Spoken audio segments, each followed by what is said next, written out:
What's up, people? My name is Anthony Brinson, and welcome back to the What's on Your Mind podcast. I really wish I would have started this episode like 30 minutes before, just from the conversations we've already had, but I have two very special guests on this show, and I want them to introduce themselves, and we're going to go from there. So, Anna, can you go first? My name is Anna Barnes, and I'm a sophomore at MSU. I'm Shea Paulus. I'm also a sophomore at MSU. We're both journalism majors. Yes, we're all journalism majors, and just to tell a quick story real quick. So we took a class called Journalism 200 with a professor named Scott Atkinson, and from the moment I heard both of them speak, it's just I really wanted a connection with these people. Like I was telling both of them before we started recording, like you two, especially Shea, are one of the most outspoken people I've ever seen. And it was cool to see because as outspoken as I am, I've been shunned for it a lot because I would always ask questions, always be in people's business, always wanted to know about others. And not only did I see similarities in them, when I asked them things, they didn't push me away. They were really accepting, even with not knowing me, and they encouraged me about my show. I was telling them before we started recording that I thank you all so much for being so encouraging about my show and me having a platform and actually wanting to be a part of it whenever we got the time. I'm so glad we finally got the time to do this. So right off the bat, I want to ask both of you, what led you to being journalism majors and what led you to wanting to do what you do? So Shea, if you want to go first. I remember being in 8th grade when the high school representative came down to our school to have us pick out the scheduling for the next year going into the high school. Like, what are some things you want to try now that you can pick multiple classes and stuff? I remember seeing the box for a class called journalism and asking the representative who came down, it was like a counselor or something. I was like, so what is this class? Like, what does journalism mean? Because you don't learn about journalism under 8th grade. It's not something you're focusing on. It's not one of the core subjects. And she goes, I don't really know. I think you're right. And she didn't know anything about it. She didn't say, this is the school newspaper. She didn't say, like, this is almost like a club, but in a class. And I just checked the box. And then after that, for all 4 years, I was in my high school newspaper. I became the youngest person to ever be the editor-in-chief for that paper because I became editor-in-chief my sophomore year. We won lots of awards with MSU and came here for MIPA, the Michigan Interscholastic Press Association, every year for those awards. So I was like already involved with Michigan State's journalism department and knew what they could do. My teacher in high school graduated from MSU, always spoke really highly of MSU's journalism program. And when you look into it, it's the best in the state, top 3 in the country, or like top 10 in the country. It's a really great school. It's close to where I live. And I love journalism. I mean, I got into it when I was a freshman, so sticking with it was always not something that was easy for me. It was like the highlight of my high school career, 100%. So it was a pretty easy choice for me to go into journalism. Mm-hmm. I didn't have to think about it too much. And you, Anna? All right, so I've always been, like, really academically smart. And so I was going to be like a lawyer or like a doctor or something because, you know, that's kind of how it is in the movies. Like, you do good in school, you kind of do that. And I liked the idea of learning, but I kind of didn't like school. Like, I skipped a lot of days, things like that. And I found out that it's because I have like a curiosity to learn different things, not because I love school itself, but because I like learning about things from different like perspectives. And that's kind of what journalism is all about. So once I got into high school, I was doing like a lot of essay contests, speech contests. I was winning prizes for like writing. So I was like, okay, well, I guess I'll go into something with writing.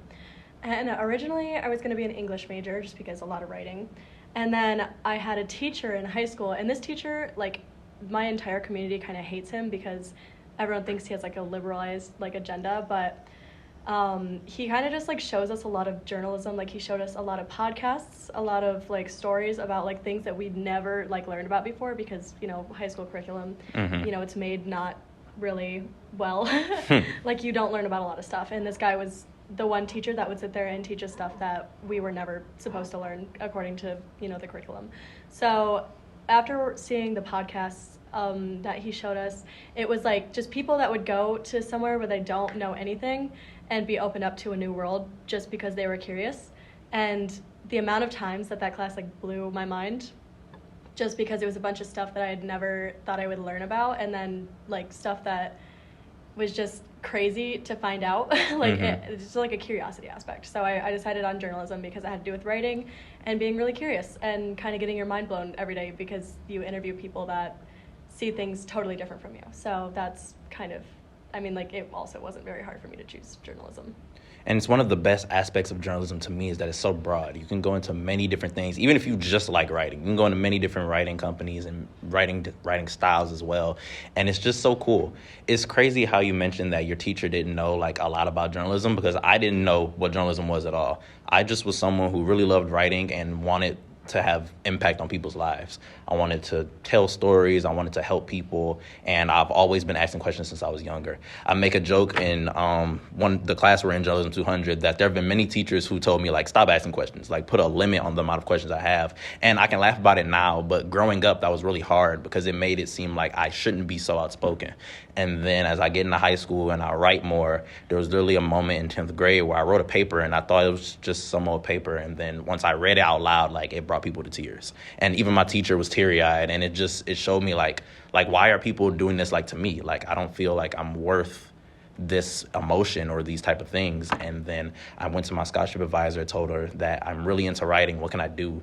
And then she talked about journalism, and I just put it on my financial aid and everything, just because, like, this is a major. If it's writing, then I'm just going to do it.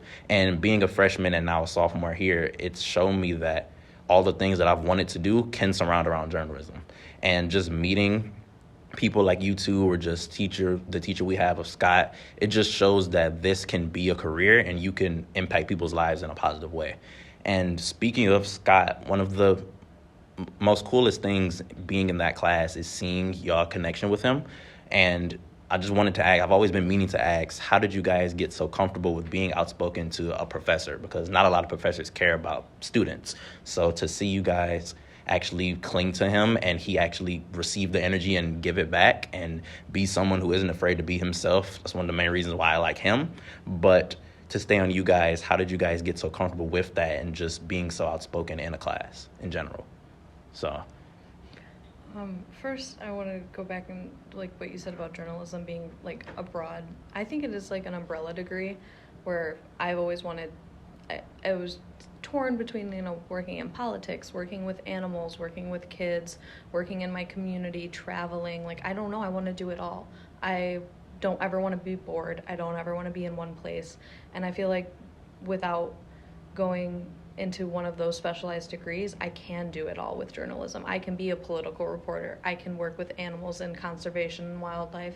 I can work with my community and bring light to important subjects locally, but I can also travel and do international reporting or international conflict reporting, you know, stuff like that. And I think journalism is, like, a very broad spectrum thing, a good way to get your foot in the door for a lot of different things. Mm-hmm. Did you want to add anything to that, or? I mean, I just agree with everything that you said. It's like I said, curiosity. You want to learn things, and you can learn with journalism because you go into different situations. It's like never ending. Like, you can always switch too. Yeah, agreed. You can go from political reporting to environmental reporting, and no one will look twice. Like, that's a normal thing for a journalist, but to have to pick one of those and settle down at 18 was scary, and I felt journalism eased that fear a bit. Mm-hmm. But being close with Scott, I don't know if it definitely was encouraged by him. Like, he fueled the fire that is my personality, but I have always been unapologetically myself. I am this way in all of my classes, and it's either really well received, like with Scott, or we bump heads immediately, and they don't like the way I'm outspoken, speaking against the things I don't agree with or don't make sense so freely and openly, quickly as I do, because if something doesn't make sense, I'm not going to pretend like I understand for the sake of making the class go smoother. Or if I do think something's wrong, I'm going to question it until it makes sense or seems right, because I'd rather do that than be left with the unsatisfaction of anything else, doing it wrong or just not knowing. But having a professor like Scott who really digs into it, and, like, when I banter, he banters back, it almost fuels it in the wrong way, and I start to understand why all my teachers in the past might have not liked me as much, and, like, why certain teachers have told me, like, I really enjoy this, but you better be careful. Like, they've told me no other teacher will put up with your mouth. Like, you've got sass, you've got an attitude. And I know, and it's something that I also have heard from a lot of positions of authority in my life through a long time. Mm-hmm. So it's something I recognize, but I've also been praised for that exact thing, being unapologetically myself, not backing down just because someone's louder, more outspoken, angrier, or more willing to say the things. I'm going to be myself no matter what. Like, it's not like anyone can change me. So I guess I'm going to be like that. And Scott just really added to it. We mixed well. Mm-hmm, I definitely agree. And I have a question for you, Shea, but we'll let Anna go first. All right, so I actually have like the worst anxiety, and freshman year, I talked to none of my teachers, and I formed absolutely no connection with any of them. And then I kind of realized that I was doing all of the filler work, because a lot of colleges filler work. I mean, you're just doing assignments that don't really mean anything. It's a whole nother conversation. So like, I wasn't really trying to learn anything. Like, I don't know, freshman year, I didn't retain anything. Unless if it like already struck something with me, I didn't retain anything. Mm-hmm. And I think a part of it was because when I went to the class, I would go in exactly when the class started. I would sit in the back, kind of like never talk, and then as soon as it's done, just leave. Sounds pretty familiar. Yeah, so that's pretty much like how I went about freshman year, and I realized that I wasn't getting the most out of my education. Mm-hmm. And as a journalism major, you do, like, connections are very important.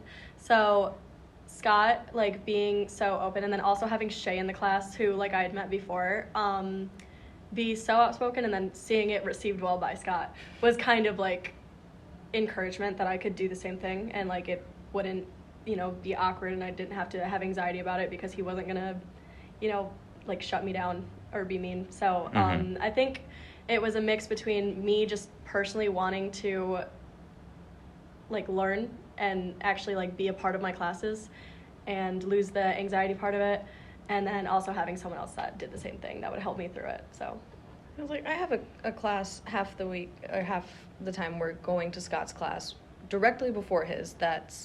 I don't talk at all. There's no room to talk. It's not fun. It's not that kind of class where you can conversate with your professor.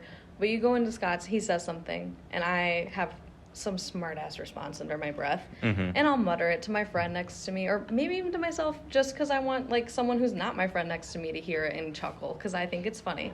But he's the type of professor who'll be like, wait, what'd you say?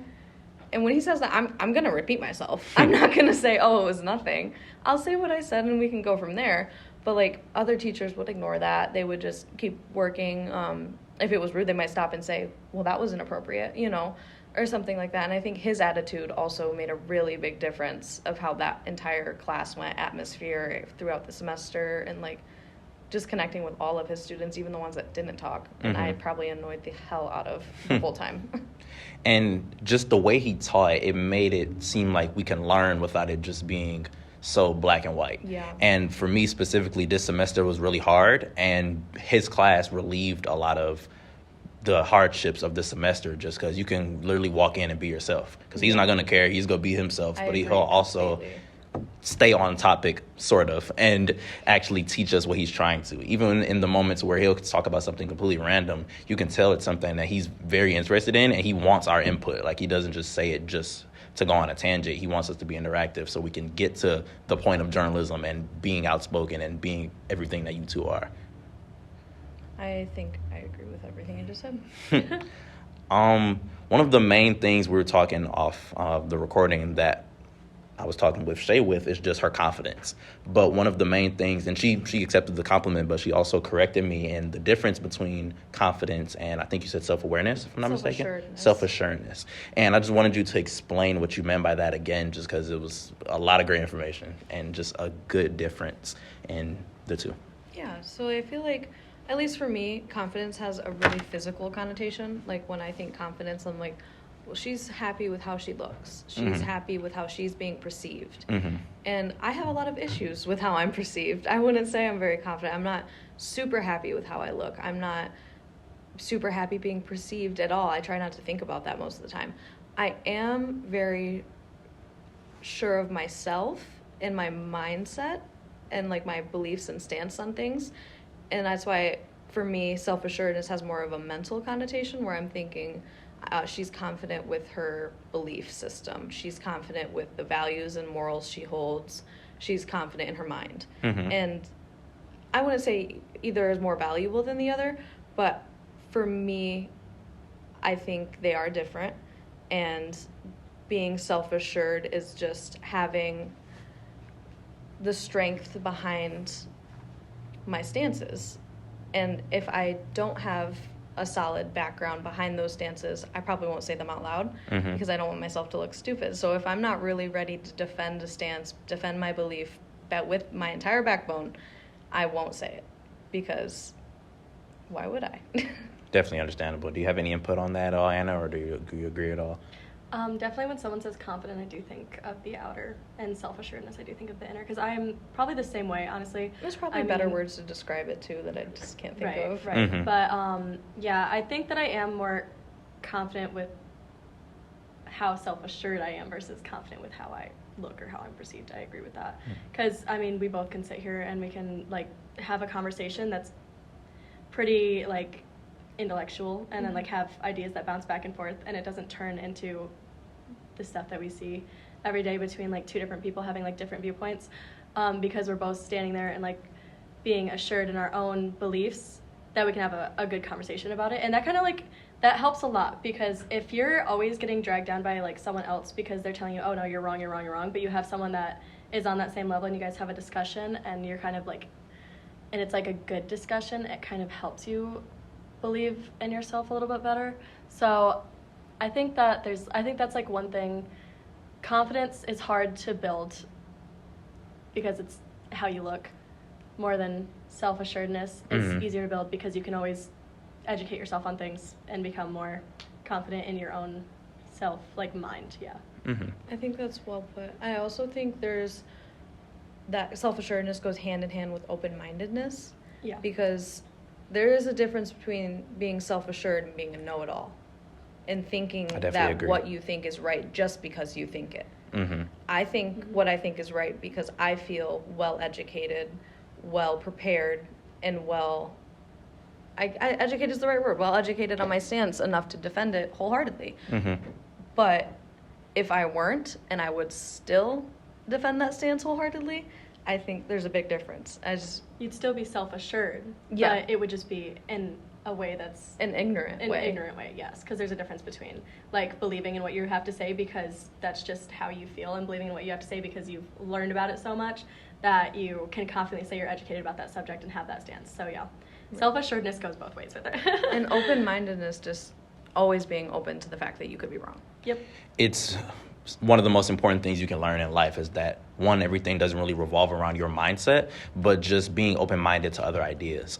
One of the main topics that I wanted to talk to you guys about when we first communicated about a podcast is the problem and the dangers of being an alpha male and having that mindset of being better than anyone. And we've had a lot of conversations about Andrew Tate, so just to perfectly segue into that conversation, what are your thoughts on the mindset of being an alpha male, and why do you strongly disagree with them to spoil part of your opinion?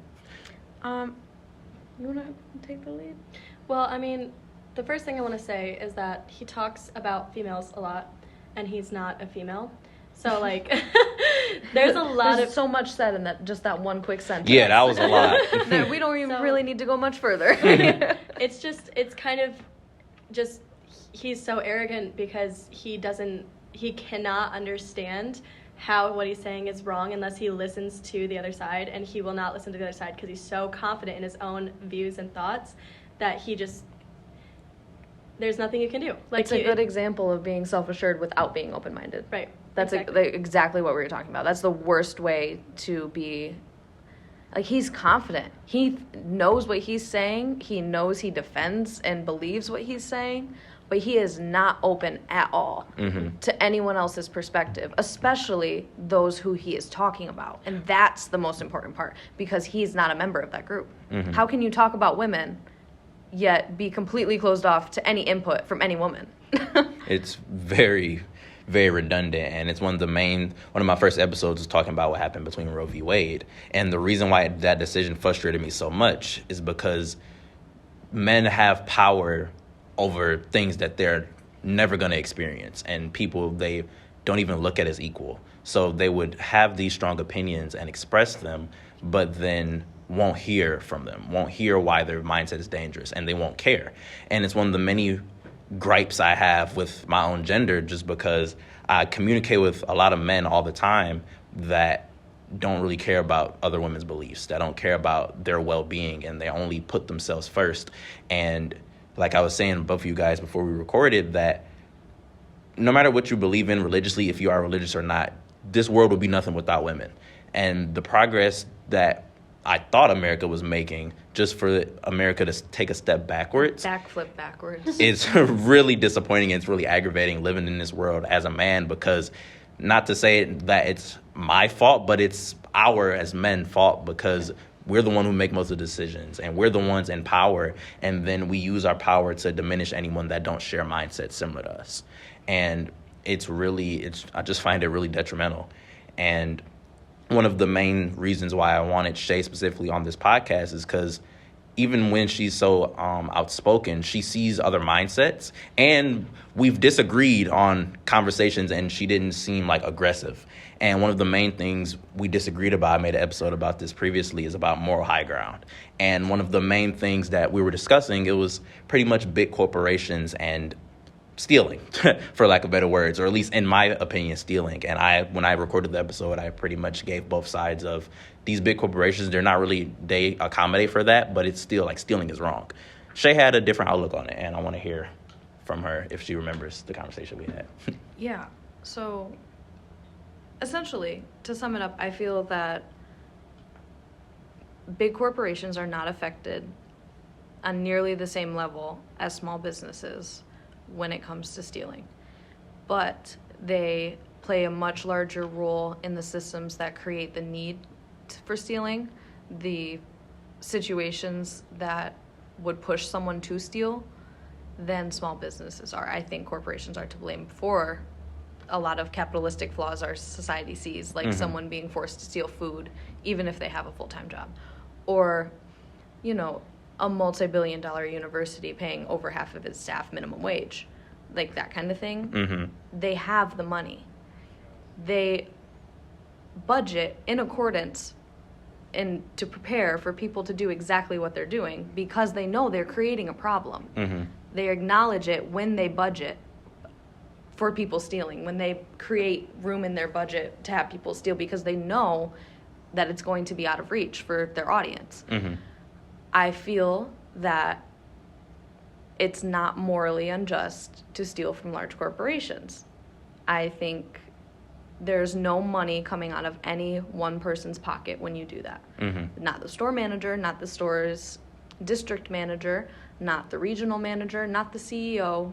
There's no person who is going to lose money off their paycheck because you stole that loaf of bread, or that bottle of nail polish, or that apple, or whatever you're taking, that bag of flour, or it could be bigger, that birthday cake from the deli at Meyer or something. You walk out with it. They're not going to run and tackle you for that cake because they know they can afford to lose it. A local store would. They would be, oh my gosh, that's $30 worth of my supplies that I paid for, that took away from my house payment, that they are walking out the door with. I'm going to go after that. And they can afford to because they have the insurance for that. Big corporations don't, because they know they're creating the issue and they can afford it. So I feel that if you are in a position where you are forced to steal, do it from a corporation and make sure it's actually warranted. But I'm not saying that stealing is good. No, I definitely saying understand. like go around stealing shit for shits and giggles, I'm not saying doing it for fun, but I don't think there is an ethical dilemma in it as much as it would be if you were like in a small town stealing from your neighbor. Yes. This is a corporation who could not care less if you starved to death tonight. And you taking that bread, if that's the matter between life and death, and it might not always be that serious, but if it were in that situation, for some people it is, I don't think it's that big of a deal. I definitely understand. Do you have any thoughts about that, Anna? Yeah, so obviously, since we were very young, it's been drilled into our heads that stealing is wrong. So I don't think stealing is right. That's true. But I don't think any person that needs to steal wants to. So I think that they already have a personal, yeah. Unless yeah, you're a klepto, klepto. yeah. That's like the one. But you already have like a personal guilt when you're doing it because you're going in there knowing morally stealing is overall wrong. You're doing something wrong. Yeah. Yeah. You're breaking So, the rules. I mean, you're already like, you're in a terrible position. You're already feeling guilty. And then you're taking something to survive. So I think like if anyone's going to punish the people that steal, it's themselves because it's going to be a guilty thing. You're going to feel guilt from it. So I think the corporations don't need to punish people because if I had money, I would much rather go and buy something. Right, it's so much easier than doing things yeah. sneaky and behind the counter and like behind the walls, sneaking around, running out, and then risk having to get caught next time you come back.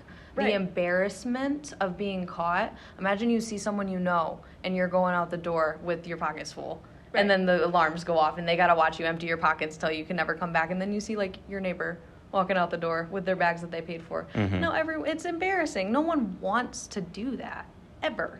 Right. It's like exactly what you're saying. Yeah.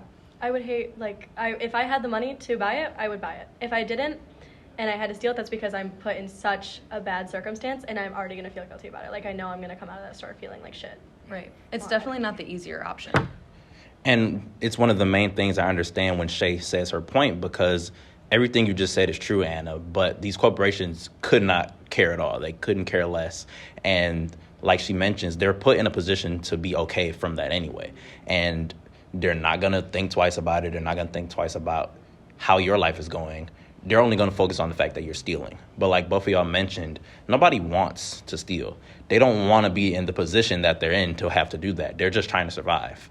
And one of the main things I like from both of you is that y'all two have such a strong connection. And it's one of the main reasons why I wanted both of y'all on this together, like not just to have this separately, because y'all bounce off each other so well. How did you two meet from each of y'all perspective? Because I've realized that I forget how I've met a lot of my friends and they have different stories. So from each of y'all perspective, how did y'all meet? And then how did y'all gain such a strong connection to be able to bounce off each other like that? If you want to go first, Anna. Okay, so I've only taken like a handful of journalism classes so far, like not many at all. And I think it was last year we were taking 265, like an international course, I think. International reporting. Yeah, so we were taking that class and we got put into a group together and then we would text in the group meet like all day during class because it was so boring. We didn't talk during, our professor was blind and there Really? Yes, and our TA was not very involved. He was asleep at the back of the class. Yeah, he would sleep in the back of the class and like sneak out because our professor couldn't see him. It was kind of evil. But it wasn't, we would go there, sit down, listen to him talk, and leave. There was no team building. There was no time to chat with your neighbors. There was no time to meet anyone. So like after we knew that we were in a group together, she was the only person I knew in the class. That's like all I could do was text and talk to her. Yeah. So, and then I think we like would walk out of the class together and like talk for a couple minutes, but it wasn't really anything. And I think we added each other on Snap and that was it. Like we didn't hang out at all last year, like never. So then this year we got into Scott's class and she walked in like, super late. And, and then I waved at her. Well, I think she waved at me first actually, but like we were just, and I looked at her and I was like, I think I know her. But Not we didn't 100%. have masks this year. Last year we wore masks. Right. I did not recognize like anyone. I was like, wait a second. Is that Yeah. really the person I think it is? Because you're going off their eyes. That's it. Yeah, so she waved at me, and then she told me that I could park at Comart Sci, and I did not know that before, so I was forever grateful. I was so mad that I had to park at Wells every day. If you're wondering, So- you definitely can't park at Comart Sci. You have to pay every time. Oh, yeah, you do. You will really get a ticket if you don't pay. Like Definitely. a $100 one. Anyway. So, yeah, and then we just walked back to our cars together, like, every day, and eventually decided that we didn't hate each other, so. Well, I think eventually it was like I said earlier, it was like hard to do stuff on campus last year, and I realized that I didn't make a lot of friends last year on campus. I was like, when I went home for the summer, they were like, oh, so like who are your friends from college? I was like one person, and it felt embarrassing. So I was on a mission already at the beginning of this year to like make more connections and meet more people, especially on campus, because I don't live on campus and I feel like I've missed out a lot. And that's something I don't want to weigh on me forever. So I was like, I'm going to try to find some people on campus that I can connect with. And it was like perfect because, oh my gosh, we're in the same major. We've been in classes together. We get along already. I know she works well and I know she's smart. It's like a pretty good requirement for me when it comes to friends. So I was like, one day when we were walking back, I was like, yeah, if you guys end up doing anything like for Halloween or something, just let me know because I would love to have something to do. And then eventually, because we would message each other about like this class that we were in together. And then we were walking back, I was like, yeah, message me if you guys end up doing anything. And then they ended up doing something for Halloween. What was the event? Frat crawl. That's yeah. It was frat hopping, and then Yeah. I didn't make it out that night. Yeah, No. she didn't go out at all, actually. I went out with her friends. She did. That's very interesting. And then the next night, she came out. It was fun. Yeah. And it's so cool to see because from my perspective, it seemed like y'all have known each other for years. Just because the It kind of connection. feels like that. I think about that sometimes, too. Yeah. And it's I'm like, why do I tell Anna these things? Why am I so comfortable with her? it seems like a match made in heaven. And you mentioned comfort, and it's just something we share is that my first year was equally almost as hard as this year for me, if not this year being harder, because it's been pretty wild college experience. But one of the main things that was hard for me was making friends, because as friendly and outspoken as I am, I don't participate in a lot of the things that college kids do. Like I wouldn't go to a frat. And see, I don't do those things either. It definitely put me outside of my comfort zone, but it was like, I really wanted friends. I don't drink at all. So that's like hard enough. That was one of the things I was going to name. And just Yeah. certain things to interact with certain people, you have to do, quote unquote, to make those connections. But when you make those healthy connections to where you don't have to do those things, where you can just sit and talk or go get coffee, it's some of the most magical relationships that I've seen. And I've had the pleasure of witnessing both of you guys and being in this class with y'all. And I know that it's not as easy to maintain those type of relationships and just have those people you can connect it with. And we had a conversation in brief detail about it being difficult to trust certain people. And I just wanted to ask you if you don't mind giving the details, or not the details, but the characteristics of the conversation we were having. How did you build this trust with people to be able to have those relationships and to be comfortable with being yourself around people? I think I'm definitely it's a tough relationship to have with myself because it's like growing up, you go from being called a leader to bossy, and then being outspoken versus interruptive or like hard-headed, you know. So it's a very push and pull relationship with my personality. Like, oh, you're doing great, keep going, like you're being so leader, you're such a leader, you're outspoken, you're letting everyone know how you feel, whatever, it's great. But then come back, that's too much. You are pushing people away with your personality. You are blowing people away with your opinions. You're too opinionated. You think you're better than everyone. You think you're always right. And I don't. But it was like hard to find that balance of where I'm okay enough to be completely myself.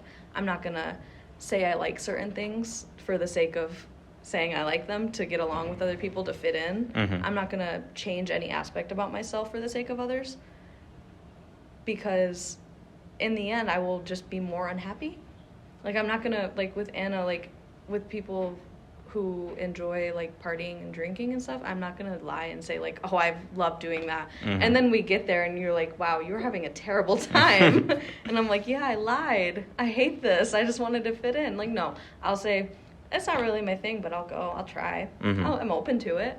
So I feel like being open-minded is a really big thing, even if you don't hit all the nails on the head with similarities to people. You don't enjoy all the same things. You don't think the same way about everything. I'm okay with that to an extent. Like, we just got to be, like, in the same book, not on the same page, you know? Definitely understand. And just from meeting both of you, just hearing the stories that y'all are from and just the things y'all overcame and how y'all became the people y'all are now, it's almost inspiring, for lack of better words, just because seeing the type of woman y'all are and so powerful and being in the positions y'all are in, only at 19 and 20, to be there so early. Who knows the position y'all are going to be at 25, at 30, or Scott's old, quote-unquote, age of 40, God forbid, we get that old. But just seeing where y'all at already, it's really inspiring. And it wasn't easy to get to this point. Like, I feel like I should add that. With the push and pull thing, there's usually outside perspectives saying that. Like, that's teachers telling me that I'm a great leader, I am empowering. And then that was like in 5th grade, but then I get to like 9th and they're like, oh, you are bossy, you are too opinionated, you are too outspoken. And then going home to cry about that and telling my dad, like, no one likes me, they don't like my opinions, but I can't just hold my tongue, you didn't raise me like that. And he tells me it's okay. Like, he's jealous of the fact that I am so okay with being myself. I am so outspoken and educated and willing to conversate with people about these things. So it's definitely not something I could have done on my own, I don't think, without the encouragement, but also backlash from other people, you know. And it's important to hear that from your dad and just from someone who you know cares about you, because it's really interesting how perspective can be someone's reality. And from your perspective, you're just being who you are. But someone can say, oh, you're bossy, or oh, you're this, and kind of try and take that power away from you. And I get that. The fact that you can keep that within you no matter what, I definitely agree it's not easy, because it's not as easy to just speak your mind, to say something to a professor and you don't know how they're going to respond, to just walk up to people and ask them, hey, I want to be on my podcast, and then to have a busy schedule and to not get to it the day we planned, and then for y'all to make time for someone to be on a pod. I don't know if y'all realize I'm talking about me and our relationship yet, but just to put yourself out there, it's definitely not easy at all. So to meet people like y'all that have been so accepting of that, because y'all know how it is, it has really changed my life in a way. And I'm gonna say it at the end of the episode again, but I really appreciate y'all for giving me the time to talk to y'all, and it means a lot. Well, thank you for giving us the opportunity. This is like your podcast. I just like to talk. Yeah. I told them before we recorded, and I always try to tell my guests this, that it's about y'all. It's about whatever y'all want to talk about and whatever the things that y'all have been through to tell y'all story. Because y'all, like I was mentioning, y'all don't have to give me this time. This is the middle of finals and trying to prepare for stuff. I know we all got stuff to do. We're all tired. So to take this time out of y'all day to do that means a lot to me. And previously in our class of Journalism 200, we were working on a feature story, and I did mine on the Herpetology Society Club here at MSU. It's a club about like exotic animals, and like I had a snake around my neck. It was so cool. Like, what? It's one of the most. What is that? Yeah, I gotta. I gotta show you all the pictures of when I did for my feature story, but it was something that I went out and did. It was a new experience. I would never thought I experienced those type of things. That is really cool. And Jealous. one of the other feature stories I heard was about yours, Shea, and it happened to deal with Anna a lot and Anna's boyfriend. And her boyfriend is in a very interesting spot. Never actually met someone as close to a situation like this. So before I ask the question that I have for her about this situation, I'm going to give her the opportunity to give some details about it, and then we can go from there. I have a quick question. When you say, like, you never actually met someone, you mean, like, you usually see this kind of thing on TV? Definitely. Okay. And it's talked about for 15 minutes or 15 seconds, and it's not really exposed again. It's so, almost not like personal. Normalized. And normalized, yeah. And It's definitely dehumanized. normalized. Yeah. and it's definitely something I'm going to touch on later with Mr. Kanye West, but it seems like a lot of issues are only used for media and for entertainment and clicks, and then when it's not hot no more, it's thrown away. That's why, ironically, journalists get a bad rep, because people think that we just do these things just for the clicks, and a lot of people do. So it was really important to me to talk about this on my platform, because we can only do so much on our own, because so many people will just not care about it, or only be like, oh, do this or save this live or donate to this, and then ignore it the next day. So, Anna. All right, so my boyfriend, he is a U.S. citizen, but his parents both aren't, so he's like a first-generation U.S. citizen. And they moved to the U.S. when he was very, very young. And he has an older brother who is part of DACA, because he was born in Mexico but moved here very young. And then his older sister is a U.S. citizen. So there's one child in the family that is not a citizen and is a DACA recipient. And then his two parents were illegal. And his father, it's actually super easy in Mexico to get a felony charge for anything. Like, because, it's not, like, how do I say it? It's like, it's corrupt, So, like, you could do anything and get a felony charge there. And then if you get a felony charge in Mexico, you have no chance of getting a green card in the U.S. Absolutely no chance. So his dad had it was impossible for him to even try and, do it through the U.S.'s system to get a green card. So they moved here, like, super young, like when he was super young. And it was, like, I think 2017, but I think he was still pretty young. And his father just, like, got deported. Just one day he was there, the next day he wasn't. And they didn't give him any information about where he was going. They didn't, like, it was so, like, abrupt and with no information. Like, the U.S., the way they do it, they send him, like, they sent him to prison because he had previous charges, and he had previous charges and then entered the U.S. So he went to prison for, like, 5 years before getting even deported back into Mexico. So, and they had no contact with him for, like, maybe a whole year after that because no one would tell them anything. They didn't tell him where the dad was, nothing. So then his mom was a single mother, still illegal, living in the U.S. with 4 kids. And the dad was deported. So then his mom was, like, really sad, like, because she was alone, and then she couldn't get, like, the jobs that she wanted to because she was illegal. And she was working on getting a green card, but she wanted to go back to Mexico to the dad, and they were all going to come back to the U.S. again. And Alejandro was maybe 16. This is my boyfriend. And he told his mom, like, if you do not go back to Mexico now and just let me stay here, like, to keep the house and everything, then I'm going to run away and you're never going to see me again. Like, he used that ultimatum against her to make her go home because she was so depressed in the U.S.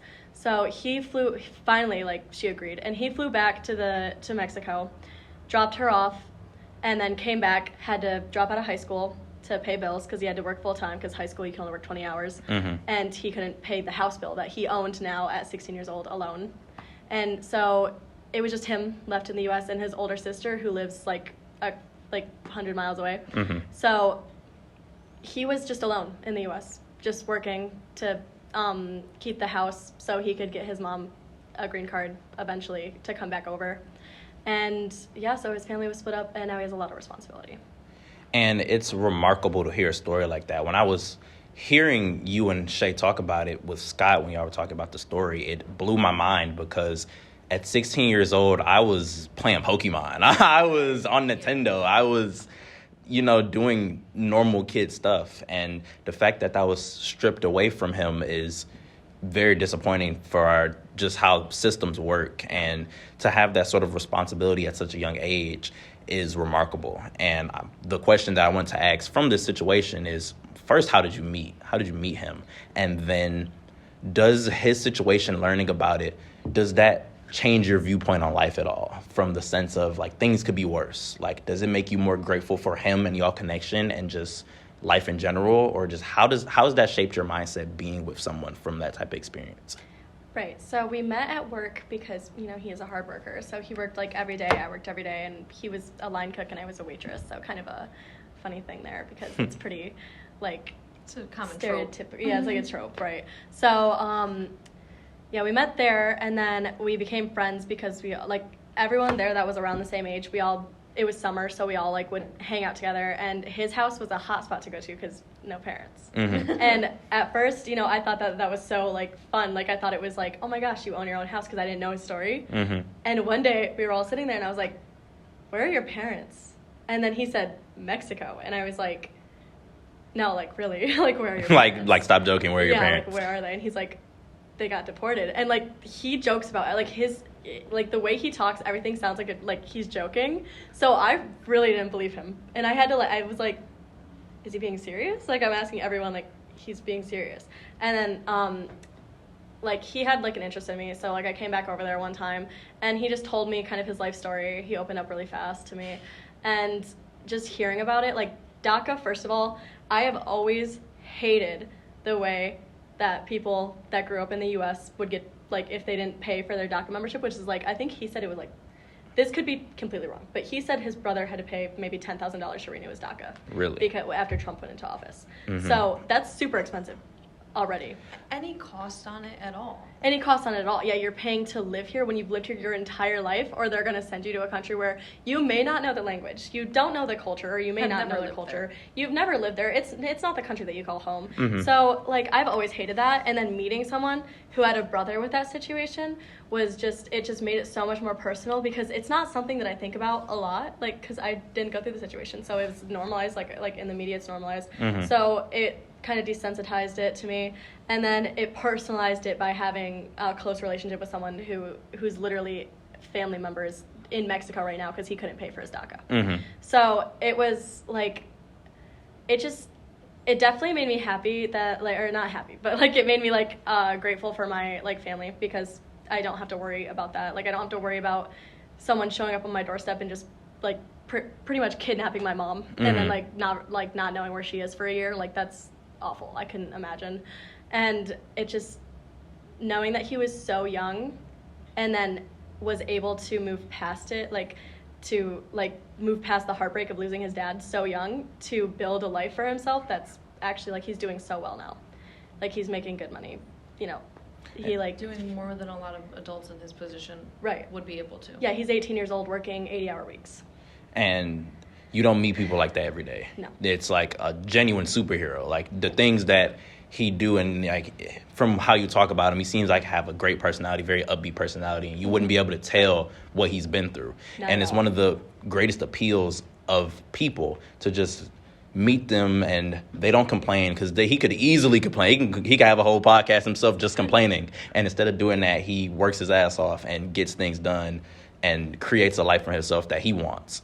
And to hear someone like that and to be as close as knowing the girlfriend of somebody like that, it's like, it's very, it damn near leaves me speechless, because to have that support system with you and to have that relationship with him, I can imagine that does wonders for him. And the fact that you can be with someone who has gone through that and not judge and build a relationship y'all have, it shows that humanity, that you can have hope in humanity. And it shows that even if you think you're working hard enough, you could most likely work harder, because you never know what the next person is doing to put food on the table. Yeah, and honestly, he's motivational. Like, it motivates me. Like, just because, like, I mean, obviously, I didn't have the easiest childhood, but I had an easy one compared to that. And, like, I feel like just listening to him talk about how much he was so excited to start working an 80-hour week, I was like, you're excited to do that? Because me, I work like a 45-hour like week, and I'll be like, wow, that was crazy. That was the longest week of my life. And he's out there working 80s, like, overtime every day. And then he wants to do, like, he has so many goals. It's insane. Like, it's wild to hear him talk about all the things he wants to do in the future. And sometimes I forget how young, because he's only 18. So he's, you know, a year younger. And sometimes I just forget that he's young, because he's so mature, like, in that way. Like, in so many ways, he's, you know, obviously been through so much. It's matured him a lot faster. He had to grow up really young. So every now and then, like, he'll say something, and I'll be like, oh, you are younger than me. Like, it just, like, the realization that there are some things that he's still, like, working on immaturity-wise. It's just, like, it's wild, kind of, to see that, to remember that he's not, like, 24 and, like, making a life for himself, like, already. Like, he's just starting, but he's doing so well. Even 24, that would be young. He's doing these things at 18. Started at 16. So from 16, his life was flipped upside down, and he flipped it right side up. He made sure to have the best out of it. And what are some of his goals? You mentioned that he has a lot of aspirations. Yeah, so he wants to do, like, a lot of real estate stuff. So because he owns his house now, and then he wants to, like, start getting passive income by doing real estate. He will sit there and watch hours and hours of informational things on just random subjects just to learn more about them, so he can, like, you know, use them.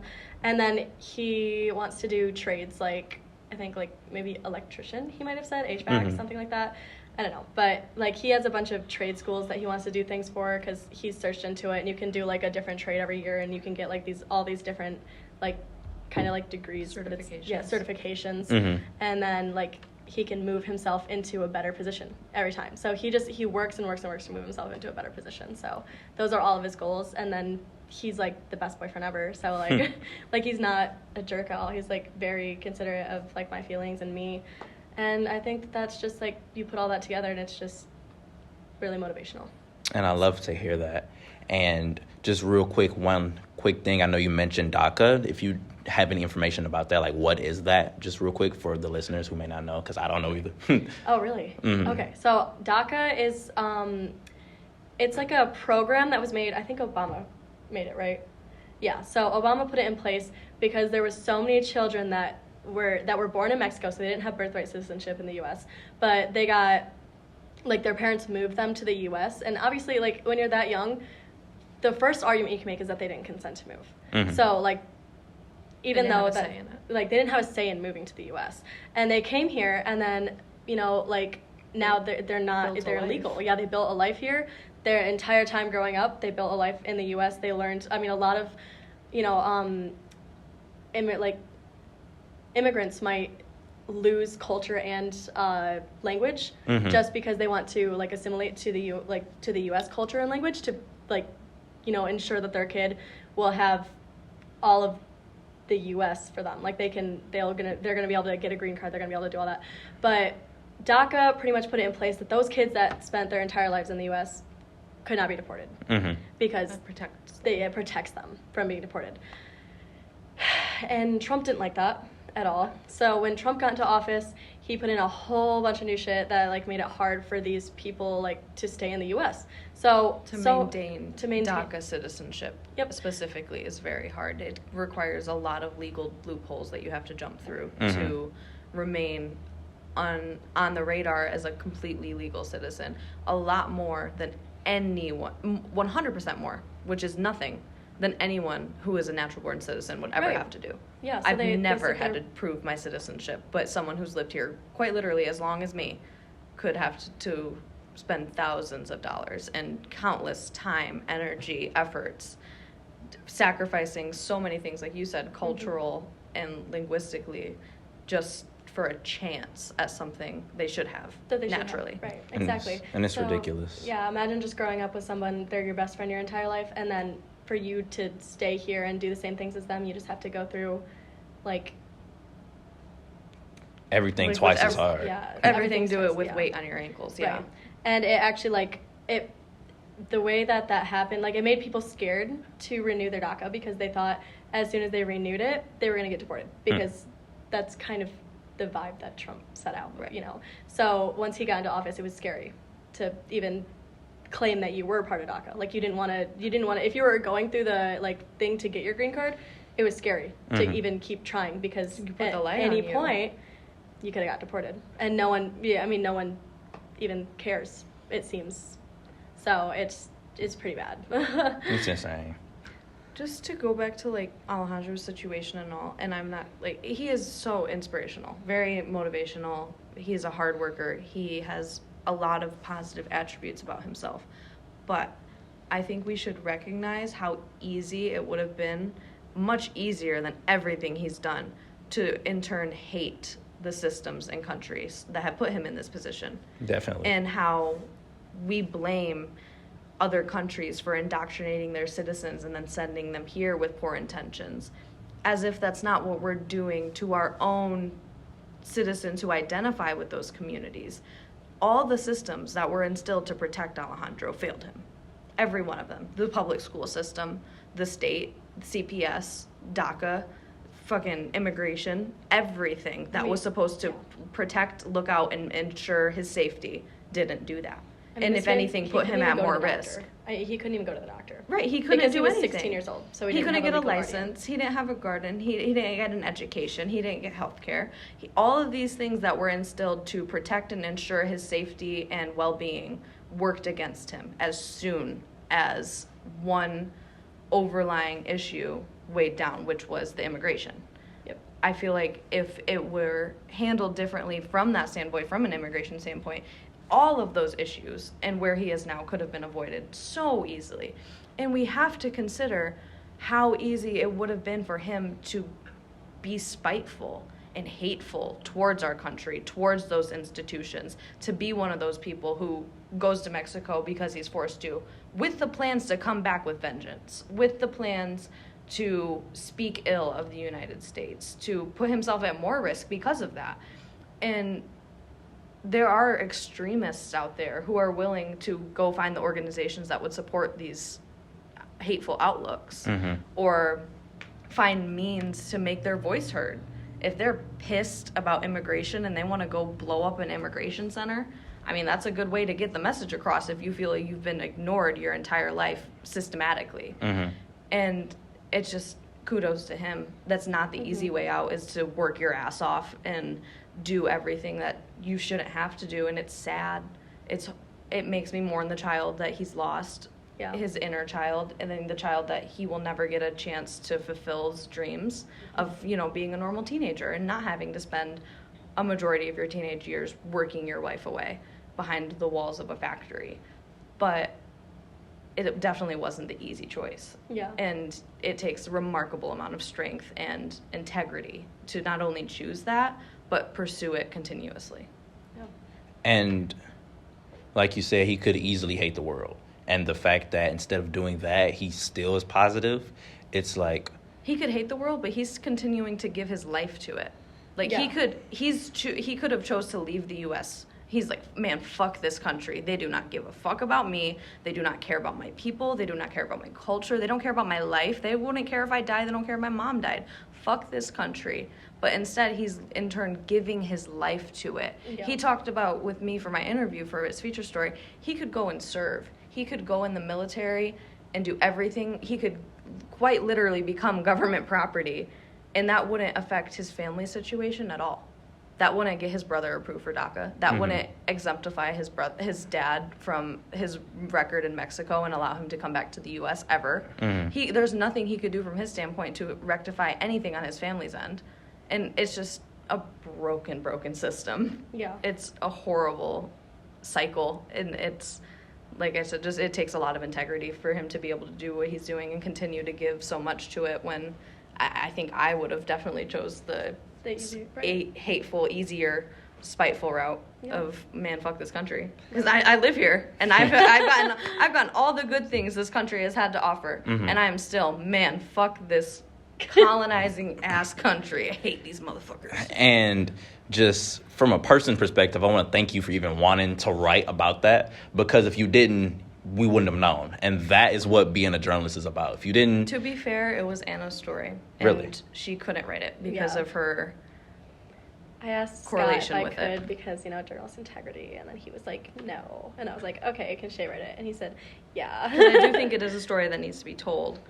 But it would mess up her credibility as his significant other to write it. She would be biased. Even if she didn't mean to. If you're trying so hard to not be biased, you would be. Even the relation is just biased enough from I am journalistic almost standards. at too much of a risk to be biased. And just for you to still take the opportunity and still do that, I hope you get a good grade on that. Because even regardless of the standard, because I know you were talking about like a source issue, which regardless, that story is impactful and that's powerful. And that's what being a good journalist, that is, in my eyes, being a good journalist. Even if you're biased, even if you're close to someone who's biased, getting that story out there for the greater good, I feel like that's what's more important. And you mentioned a couple seconds ago how you feel about this country that we live in.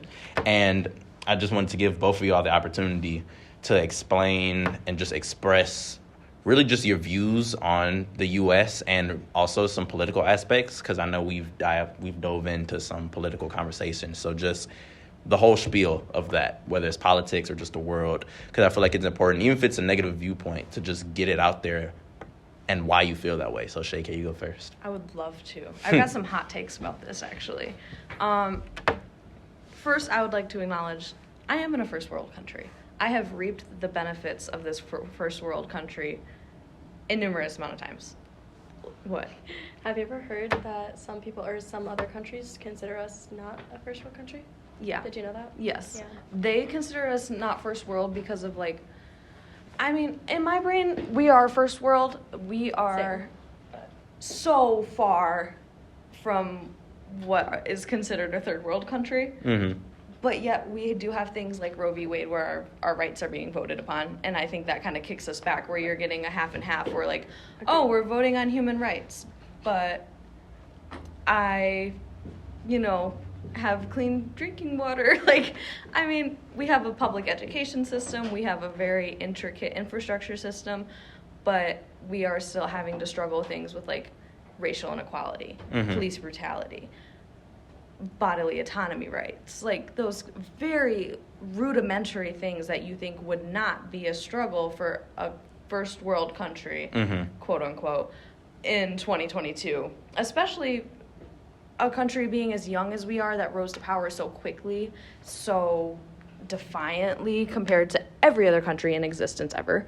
We are so young. We became the number 3 world power, number 1 world power in some people's opinions. If it was on a clock, within 2 seconds, we just jumped to that position.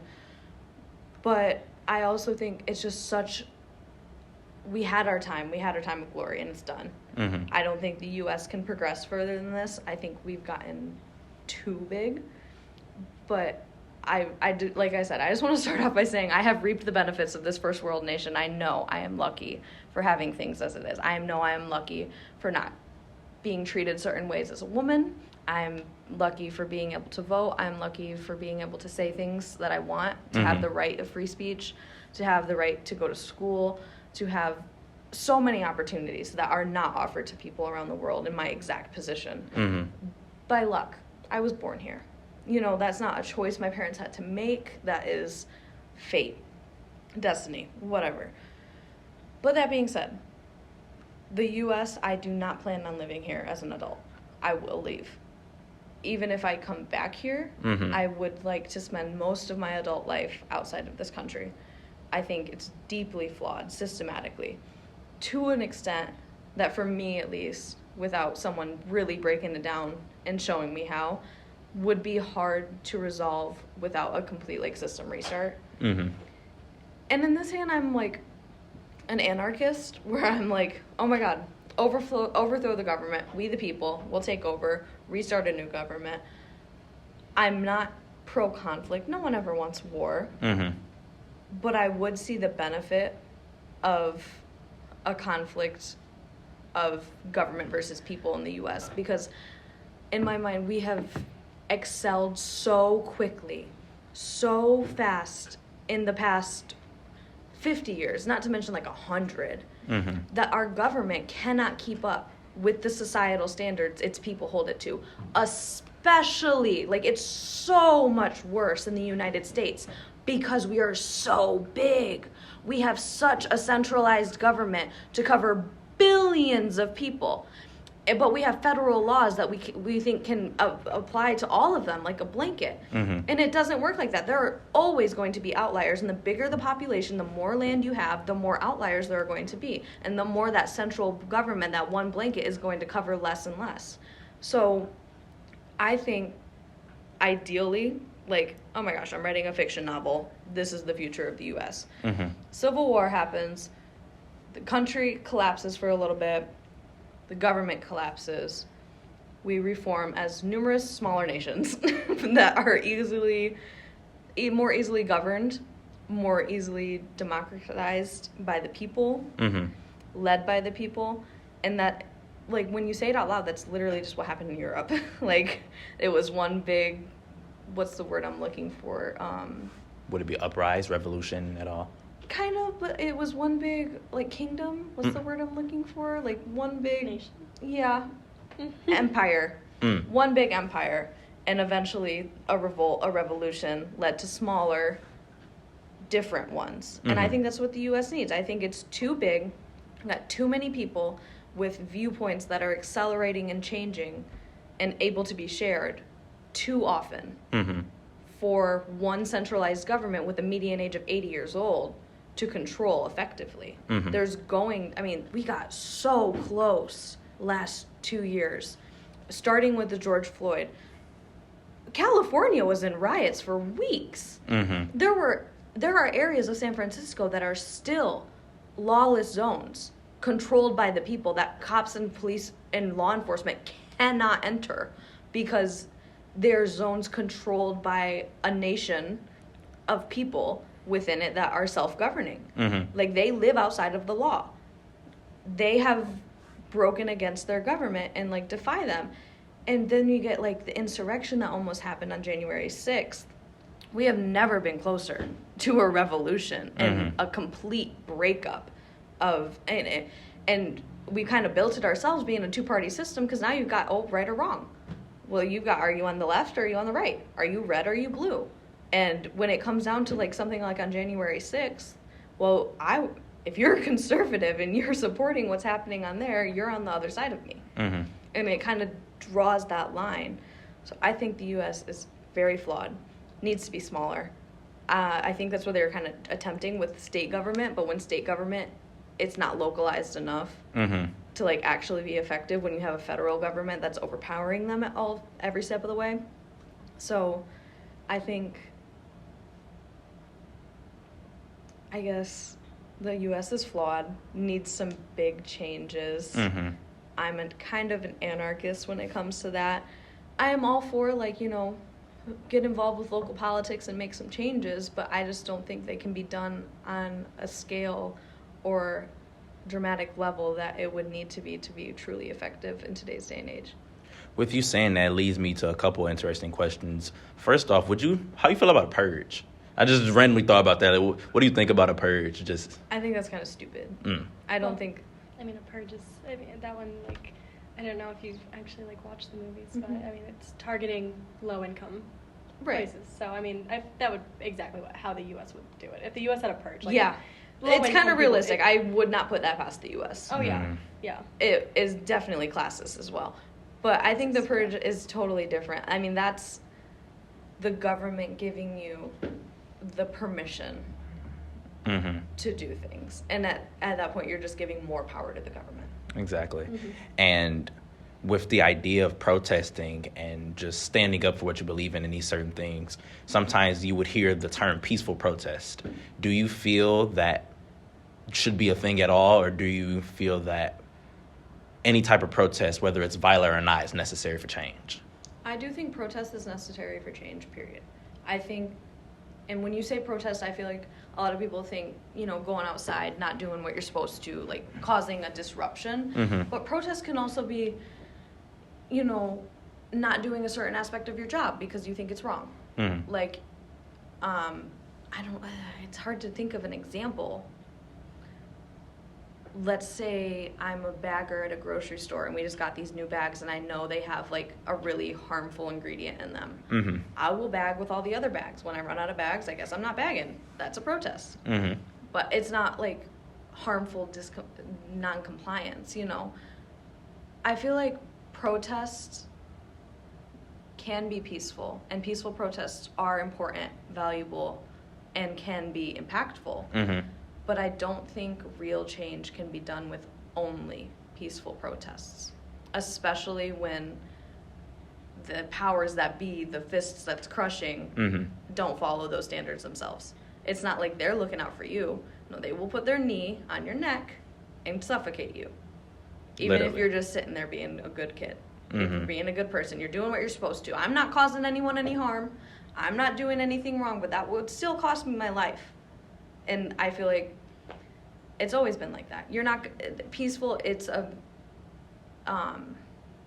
idyllic thing.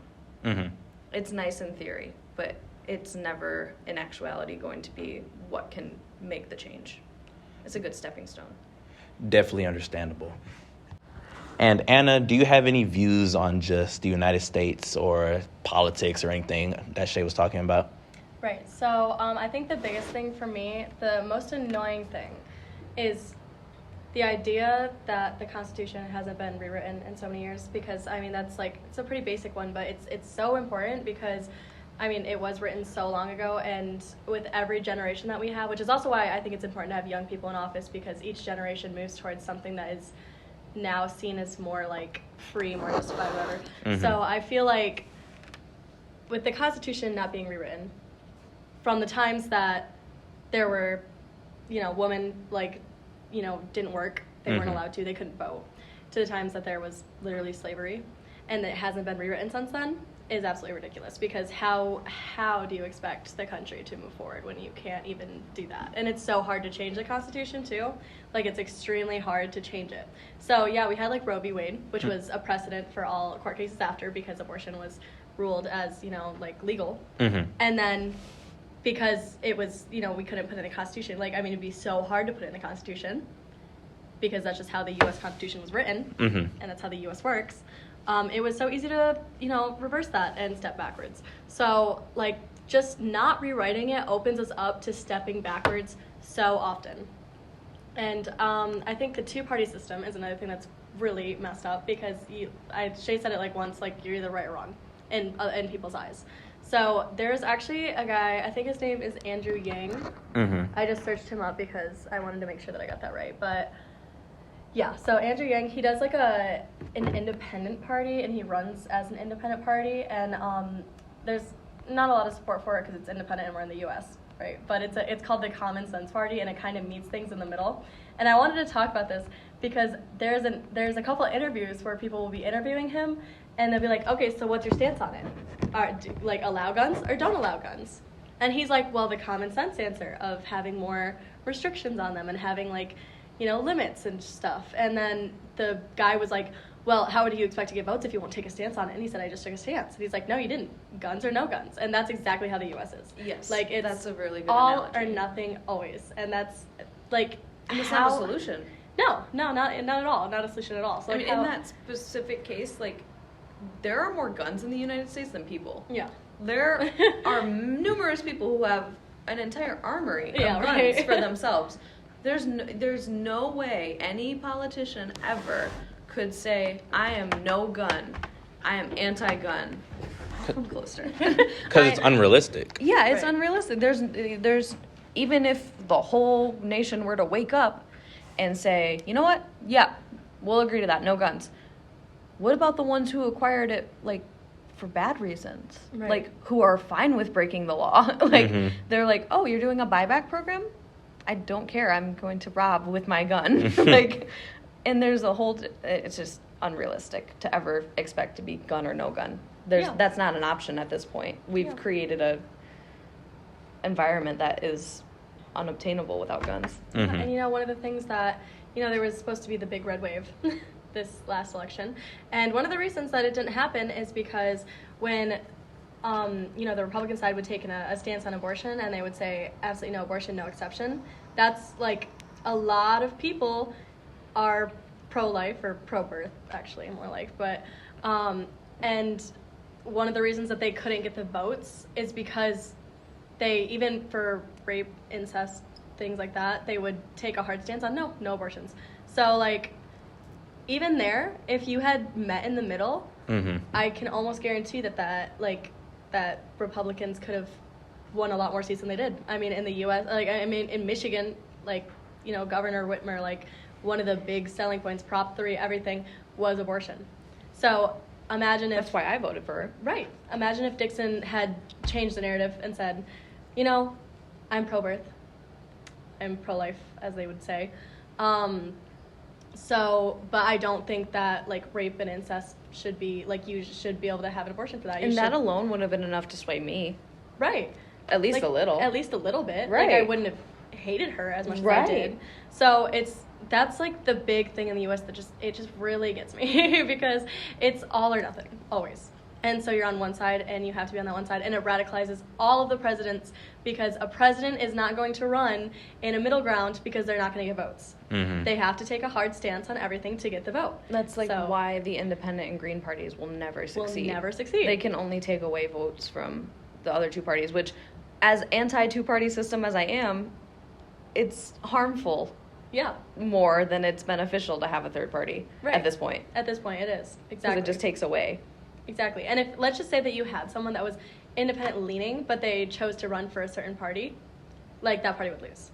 Right. Like, they can say, and then, like, once they get into, like, you'll notice that once they get into office, they start saying, we're going to have a bipartisan bill. We're going to work together on this. But when they're going into office, like, getting elected, it's straight Democratic views, like, nothing else, or straight Republican views, nothing else. And it as we continue, it's just gotten continuously worse with it, like of the separation of the two parties. And that's just one thing that really gets me. Mm-hmm. And then what else about the US that really makes me angry? You kind of missed a little bit of mine. I was saying that I think the US is too big to properly function with as many people. Like, if you think about every other country that's our size, the only two countries that are near our size are China and India, and that's in population. China is closest to us in land size, or China, India, and Russia. Mm-hmm. Yeah, China and that's Russia are Russia. closest to us in land size. India and China are closest to us in population size. Not a single one of those countries are a functioning democracy. Right. It's not realistic Ooh, to have that many people under one rule. There's going to be too many differing stances or too many different ideologies to rule them in a democratic process. It has to be like you see with Russia, China, India, either complete total collapse, lack of infrastructure like we see with India, or complete control over the population and infrastructure like you see with Russia or China. Right. And the U.S. is seeing all of the problems that Russia and China are avoiding by being communist style, dictator style. I'm not against communism. It's a whole different conversation when it's executed properly, which it's not being done right now. Which it is really hard to. Pretty much impossible. Pretty much impossible, yeah. Right. Yeah. But like that's why they operate their countries in the way they do, to avoid the problems the U.S. is seeing right now. Yeah. Without backlash from its people. Mm-hmm. Yeah, and I think a couple of things. So it's possible. I don't think it's impossible for the U.S. to be the size that it is and be as it is. But I mean, like, when you think about it, what is the thing called when it's, because so we're not completely democratic because we vote and then someone takes all of our votes and decides for us who votes. What is that called? I can't remember. It's the process of it. It's like, Checks and balances? no. Checks and balances are good. But it's, shoot, I can't think of it. But it was made a long time ago because people didn't think, the Founding Fathers did not think that the average person's vote should count because... Electoral college. Electoral college, there you go. Because the average person wasn't I get what you're smart enough to vote for themselves. Right. Mhm. They weren't educated enough. And now, like, this is another thing of the Constitution was made all the way back then. Things are very obviously different now. very flawed We system. still have the Electoral College now that we have all of the education and all of the connectedness through internet, through everything, to get educated on the topics, to know for ourselves who we'd vote for, and the Electoral College is still in place. How does that make any sense? Mhm. It's been years that needs to be abolished because people are very much now well educated enough. I mean, even people that aren't, like that you see that you're exposed to the media all the time. You have internet, most people do, or at least are exposed to the internet. Like, there should not be an idea that people are not educated enough to vote for themselves. So like the whole idea, like, I mean, the popular vote can lose, and that's already It's happened. So many times. That is so fucked up. Like, so that's one other thing that I really hate. And then I don't know anyone who has been like, yeah, the Electoral College is a great system. I'm so Right. glad we have that and Yeah. that the popular vote can fail. right, And not only can fail, but does fail. Yeah. Pretty often. Pretty often. Like about 50% of the time. I swear. So, and then the last thing, and then also, like, our democracy is so much more fragile than people think. Mhm. Because when you think of the insurrection on January It takes 6th, one like, position. it was a bunch of people that said, we are not accepting that this person won. Right. And then the democracy, like, We want this person to win They instead. went there, I mean, like, one of the goals of them going there was Take control. to kill the vice president too. Like, they had a Right. plan to kill the vice president. Like, it's ridiculous. And I think that threatened democracy, like the US's democracy in general. Mm-hmm. And it also lost so much, like, trust and confidence in our voting system because so many people were so influenced by the fact that they thought it was rigged. Right. So, I mean, right there, just like that lost so many people. Like, so many people are now like, I'm not going to vote. It doesn't even matter because it's rigged. Like, Right. And all of it took was, like, one powerful voice and a decision that they weren't going to hand over power. Right. So democracy, just, I mean, there's there's flaws that go into it that, like, maybe if those were taken away, maybe we wouldn't be seeing the U.S. as, like, being so fragile with it. But they refuse to change things because it's too hard for them. And because the two-party system makes it really, really hard to change things. So that's pretty much the U.S. in my eyes. And as much as I hate, like, the premise of everything that happened on January 6th, I hate the ideology behind it. I am all for the people throwing over the government if they don't agree with the government's views. Well, yeah, I mean, that's the job of the U.S. citizen. It's like, technically, I mean, Right. that's what the Power of Constitution the always people. says, is that if we think something is wrong, then we're supposed to work to change it. So I'm that bitch who memorized the preamble. That's the Right. part of the Constitution that says we the people. Yeah. So, like, yeah, exactly. So, I mean, it's just, it is a very fragile democracy. And I wish it didn't take it's so overthrowing the government to get things done. I wish that's not I what it agree that I wish that's not what it took. took.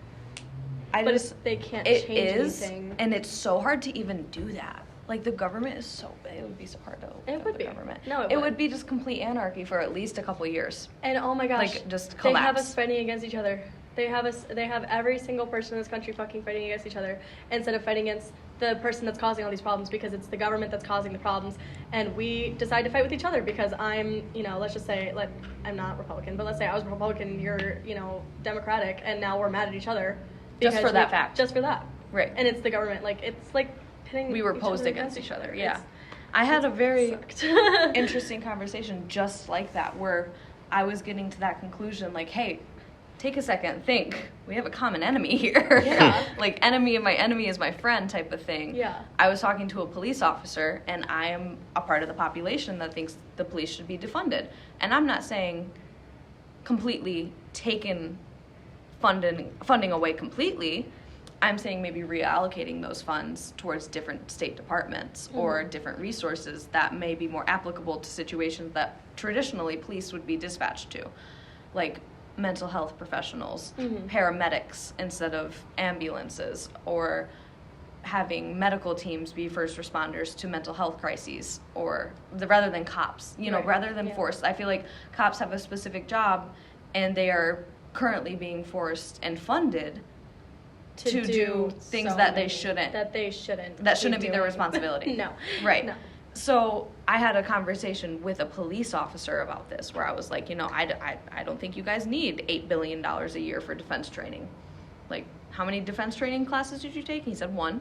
And I was like, okay, why was that $8 billion for his department in Chicago?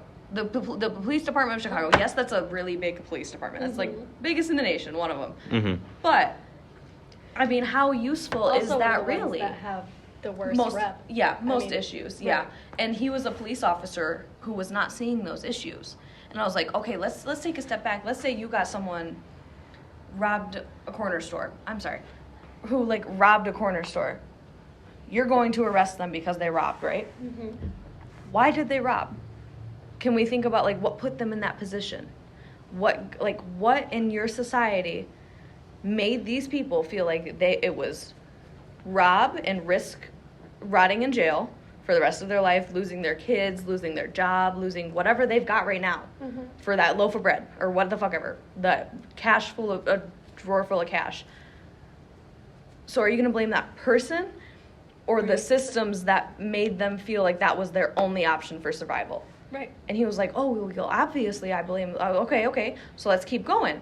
Let's say you go to that person's house and they are in shambles. Like, it's everything bad you could ever think. This kid's abused. This kid doesn't go to school. This kid is, like, every bad thing you can think of has been set up against him. You're still going to blame him for stealing? And you think he should go rot in prison forever? And he's like, well, no, it's like what got him in that position. Like, he should have been helped more. I was like, okay, but he wasn't. And so now he's in this position. So do you really think that this kid is the enemy? Or do you think what put him in this position should be addressed instead? And we both agreed. So, but he still wouldn't go back to, like, he just couldn't wrap his mind around the police getting less money. And I do think it is hard for society to exist without a police. You need authority. You need enforcement. You need rules. But I think they have too much power right now.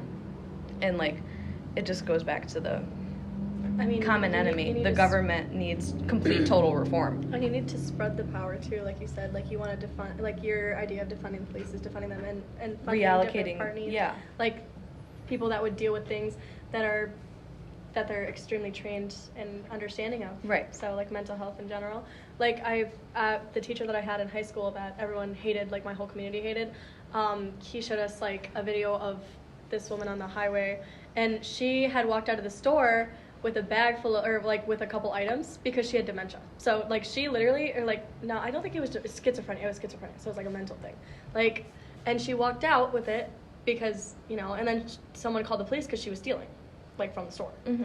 And they found her on the side of the highway walking, and she got literally tackled to the ground, and like she got injured from it. She got forced back into like, and then she got put in jail for like a night before someone came to be Right. like, hey. And if you had someone that was trained to deal with people with mental health disorders versus the police that are trained to deal with people committing crimes, like, because that's not a crime. Like, they didn't commit a crime. Like, There was a crime committed, but not with ill intention of committing that crime. Right.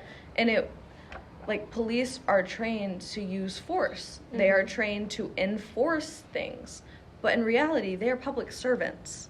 And I feel like in that specific situation, like with the dementia person, schizophrenic. I messed up. Right.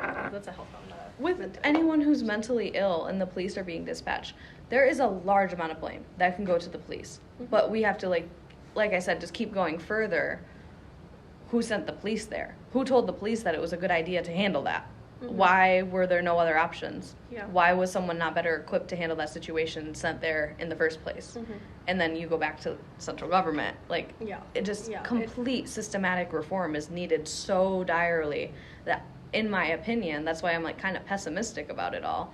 And that's where that cop I was talking to and I drew the line, like, at our differences, because he believes there are more good people in the world that will make all these good things happen. And I think it's kind of out of reach at this point, where like the amount of reform that we need in our government and systems and the size that we're dealing with, the amount of people that would have to agree to it, just kind of seems unrealistic to me. Yeah, it does. And like that cop was just like, no, there's good people that want to make the world better. I'm like, yeah, but we're all selfish. Yeah. Like, that's just part of human nature. And it's a lot of people that are like, well, you know, that has nothing to do with me.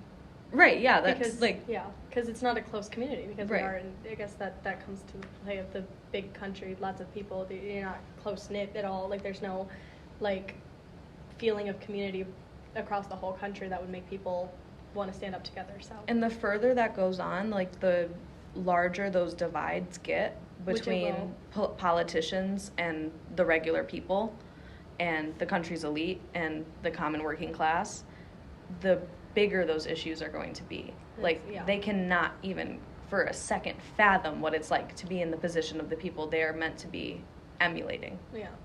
How can you emulate anything when you have not tasted a bit of the struggles that have made my entire life? Like, mm-hmm. You set foot in privilege from the second you breathe your first breath. But how are you supposed to lead me then? Yeah. You don't know what it's like. Yeah. And I think, like, with it being so big of a country, it's just going to keep being like that. They don't know what it's like. And everything you guys have talked about, it reminds me of what you said earlier, just a lack of open-mindedness. Like, even when talking to a police officer and you guys can have some agreement, he couldn't wrap his mind around one of the main points you were making. And just a lot of people in power, they use their power only for themselves. It's like you mentioned, everyone's selfish. Even if someone has a good heart. It's human nature. People are going to want to have the most benefit for themselves. And one of the most interesting things you mentioned earlier, Anna, is just there should be a requirement for young people in office, because I know a lot of people have viewpoints on younger people and our mindsets, but what you said that I feel is true, is that each generation progresses. Mm-hmm. And with people who are in office who are up there in age and their viewpoints hasn't grown with time, it's going to only set us back. Because as you mentioned, things like the Constitution haven't been rewritten since the time of slavery and things of that nature. And it just shows that we're only going to stay in the positions we're in unless someone and something changes. And it's not as easy as just changing one's opinion or changing a rule. I'm not against the government needing a reform. Mm-hmm. It's just, it's going to take so much time for one, to get people to agree with that, two, for people to care about it and really to move forward, because even if a reform happens, they still have to build that foundation back up to go towards something better. Right. So, And think about, like, how long it's taken us to get, like, it was illegal to be gay less than a decade ago. Yeah. Less than a decade ago. But that's so normal now. Like, it's very common. And again, that goes back to the first world thing. Like, that's here. It's not normal everywhere. But for a place that considers themselves a first world country, we consider ourselves as so advanced, we're still voting on rights. Yeah. Equality. Bodily autonomy. Another thing about not having young people in office is that when you are young and you're looking up to the people that are in office and they have outdated views, then it keeps those views going. Yeah. Because you can't be, like, Prompted to evolve. Yeah, because if you're just looking at the older generation for their views, and you're, like, let's just say, my mom was like, hey, you're Democratic, so just follow everything that's Democratic. And I looked up, and I seen the people up there that were doing the, like, Democratic things, talking about the viewpoints that they have as an older person. I'm just going to believe it, because, like, that's how I was raised. So, like, over and over again, we just see it. That's how most being people an start, I influence. feel like, their political Oh, yeah. opinions and journeys is, like, you start as what your parents are. Yeah. And when you get to a certain age, you can either agree or start to drift away from that. And it's like hit or miss. Like, some people never talk to their families again. Yeah. Because they start to develop, like, a mind of their own. And some people never do. Right. And some people just never do that part, develop a mind of their own. Well, Yeah. I just think this because that's what I've always thought. Right. It's what everyone I've always known has always thought. Everyone I love and respect thinks this, so why wouldn't I? and one of the main things that happens in as well is religion. And that's how a lot of people get their viewpoints, just off of what they're told or what they believe is true, because it's all they know. And I'll ask both of you, do you have any specific viewpoints on religion in general? Are y'all religious at all? Do y'all believe in certain things? You just want all my hot takes. Of course I do. That's why we're here. Interesting. We need it all. So definitely you can start us off, Shea, and then Anna, if you have some viewpoints as well. I would love to hear both of you guys' opinions on this. Well, I think there's a lot of parallels that you can see with the government and religion, even though it was created in spite of that. And I think that's kind of ironic with, I don't know, you just think about following the Bible. There's a janitor out there. But you following the Bible, which is a book written however long ago, 2,000 years. You're following the Constitution, which is a page written 200 years ago. This just comes to when you're following and leading your life based on outdated things. I think it leads to a lot of complications. I think I am privileged enough to have a very unique perspective on religion. My parents both came from religious families themselves. And when I say, like, very religious, like, almost fanatic. Shut up, Siri. Say Siri wants to be a part of the interview as well. But, like, I think that pushed them further away from their religions more than anything. And therefore, when they had kids, they were very adamant that we not only not be religious, but have an open mind to them, because a lot of our family still was. So my dad comes from a large family of Catholics, and my mom comes from a large family, period. So my mom's mom, my grandma, is one of 5 sisters. Each of those 5 sisters has a different religion. And, you know, that's my grandma. So most of our family tree is from those 5 women. And their kids, and there's kids' kids, and now there's kids' kids' who are following the religion of those 5 women. So you got one Catholic, one Christian, one atheist, one Jehovah's Witness, and one, what's it called? It starts with a Pentecostal. So it's just a big mix, but a lot of very opinionated Catholicism-based views. And growing up seeing that was very eye-opening, I think, as someone who didn't already believe it. Because if I was with the kids who did, I could see our differences. And it was almost like they had a lot of the questions I had answered, but their answers didn't make sense. So I'm like, so what sense does this make? How does this happen? Well, that's God. I'm like, oh, okay. What about this person that says it's not God? And they're like, well, he's wrong.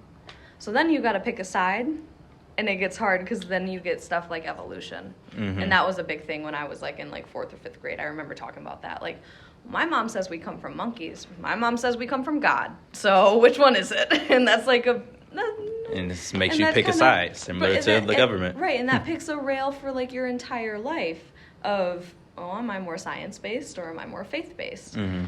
And as someone who grew up without a religion, neither of my parents are religious. So my mom just doesn't care. She's agnostic, atheist, whatever you want to call it. Mm-hmm. My dad is agnostic but leads towards Buddhism, so he has more of a philosophy-based faith. Mm-hmm. But both of those led to me being like the strongest agnostic ever, where I just feel like I'm not at liberty to say. There could be something out there, there could not be something out there. I don't think I am at any type of intellectual level or liberty of authority to say who's right, who's wrong, which one is correct, which one is absolutely not. And I don't think anyone is, and I don't think I'll ever know. And it also has taken a little bit of fear away from the idea of death for me, because I kind of want to know what happens. Really? But I'm not like jumping to die. I'm just not scared of it. Mm-hmm. And I think that's something people use religion to search for a lot of their life. Mm-hmm. So I feel thankful that it's something I came to on my own. Like, without religion, but also it is religion. It's the lack of religion that is giving me that almost bit of faith to wonder what's out there, that curiosity of keep looking for answers and not be settled and satisfied by one set of rules or one particular perspective, like by Catholicism or Hinduism or being Islamic. All of those offer answers to the universe's question. What happens when you die? What's the purpose of life? Why are we here? What are we supposed to be doing? What am I supposed to be doing with my kids? I can create life. Does that mean I'm God? I thought, but God must have given me that power? Because like, where did it come from? There's just answers that no one could ever know. And to comfort that unknown, they made answers. And I guess some of them were pretty popular, and that's my opinion on religion. Like, to answer the world's unknowns, people wanted answers. I think a really good example of this, do you know where the island of Crete is? I'm not familiar, no. Do you? It's in the Mediterranean. So, in the island of Crete, think back to, like, ancient Greek times. The ancient Greeks believed that Zeus came down, impregnated this woman. That's horrible, because he's married to Hera. Hera curses the woman. So the baby that comes out was like half beast. No, she turns the lady into a cow. So when the lady has her kid, the kid's half cow, half man. All fucked up. He's evil. He's mean. He wants to kill people. The doctor that was like pulling him out, he got his hand bit off by this beast in the story. So it's just this horrible thing. They don't know what to do with him. No one can control him because he's like half god. He's this monster. He's sent to curse all the people for being unfaithful, whatever. In the story, they built a labyrinth under the island and locked the Minotaur, the monster, in there forever. And every time he roars, the ground shakes. They have to send people to him as sacrifices, or bad things will happen. He'll break down their world, their society. In reality, Crete, the island, sits over the most active tectonic plates in the world. They have more earthquakes anywhere else in the globe. They experience the ground shaking, the world rumbling around them more than anyone. And back in those ancient times, what the fuck is causing that? There's gotta be some type of monster underneath us shaking shit. We're making him mad. What do we do? Cool. Throw people into the sacrificial pit. It must make him happy because the shaking stopped. And now you've got a whole group of people that think because you threw those people in the pit, the shaking stopped.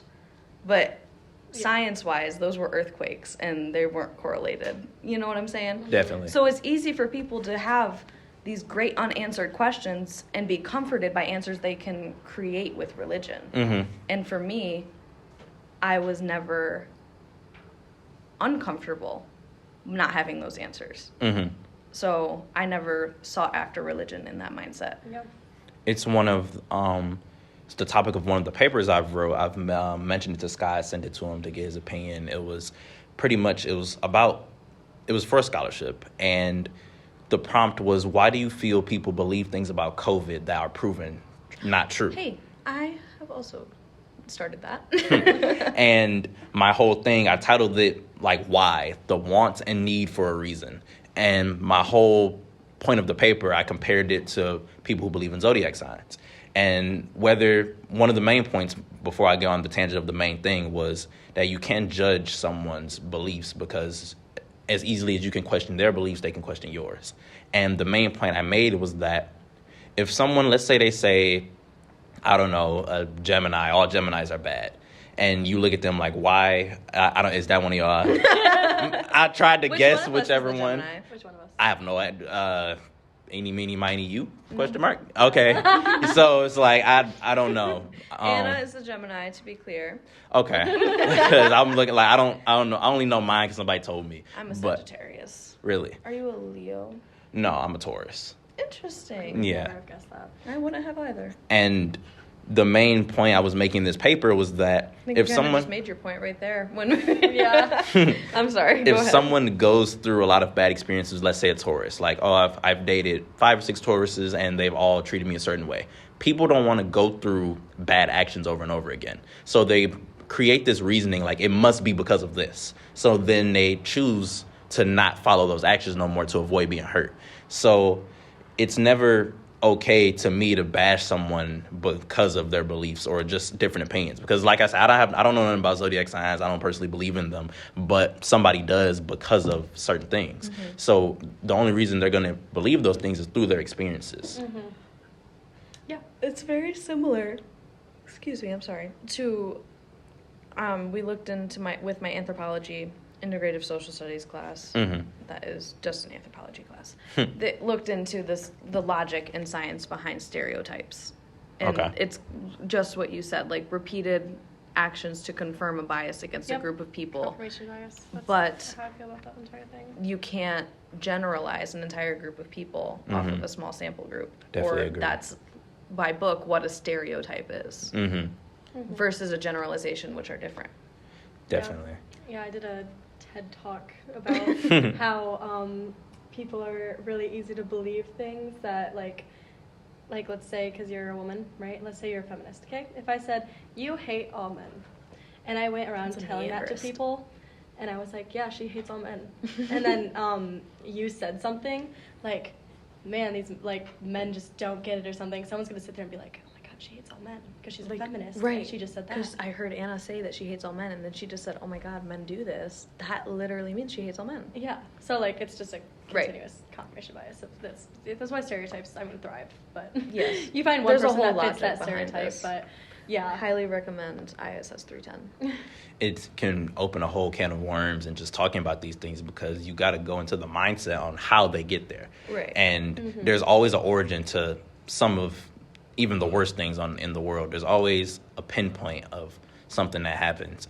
And I brought up to Sky, I don't know if you guys heard me when I brought it up to him, but when they made the newest Jeffrey Dahmer thing on Netflix, that one, I felt that I wasn't a fan of it just because of like the families, they said they didn't want it to be made again. And it was very evident that Still a fresh wound. there was no need for it to be reopened again with it being a fresh wound. But I did acknowledge the fact that even if I don't like the series, it shows in the show that where did he start from? How did his mindset build to this? Because all I knew was Jeffrey Dahmer. I knew his name and knew what he did, but I never knew that like he grew up a certain way, he got in this and that. And they addressed that in like episode and a half because I didn't watch the series because I wasn't a fan of it or of it being produced. But just in one episode and then half of another one, they go through everything that led to the points that he got to. And it shows that in everything, people don't just believe in these things for no reason. And these things don't happen just out of nowhere. So I do feel like, specifically with the Jeffrey Dahmer thing, it was a bit of morbid curiosity that drew people. I mean, that's what everyone's got. Humanity, it's like a natural thing to have a bit of morbid curiosity. Like, it makes sense to be fascinated with serial killers, but when you give them a spotlight yeah, and almost sensationalize and idolize and memorialize them for something so vile and wicked as being a serial killer. Serial killers were not a thing forever. Like, in terms of history, serial killers are a very new thing. Like, well, depends on like Your definition there's of going to be, like, serial killer, right, like, there's going to be historical anomalies, like Jack the Ripper. Mm-hmm. We all know what Jack the Ripper is. He's, like, the first serial killer ever. He did not kill that many people. He was a really big deal because that wasn't a thing. People did not go around murdering for fun. But when the idea is put in their head, oh, this person's doing it. This is how they did it. This is why they did it. I kind of align with those things, and I think that's kind of possible. Good idea. I'm going to do it.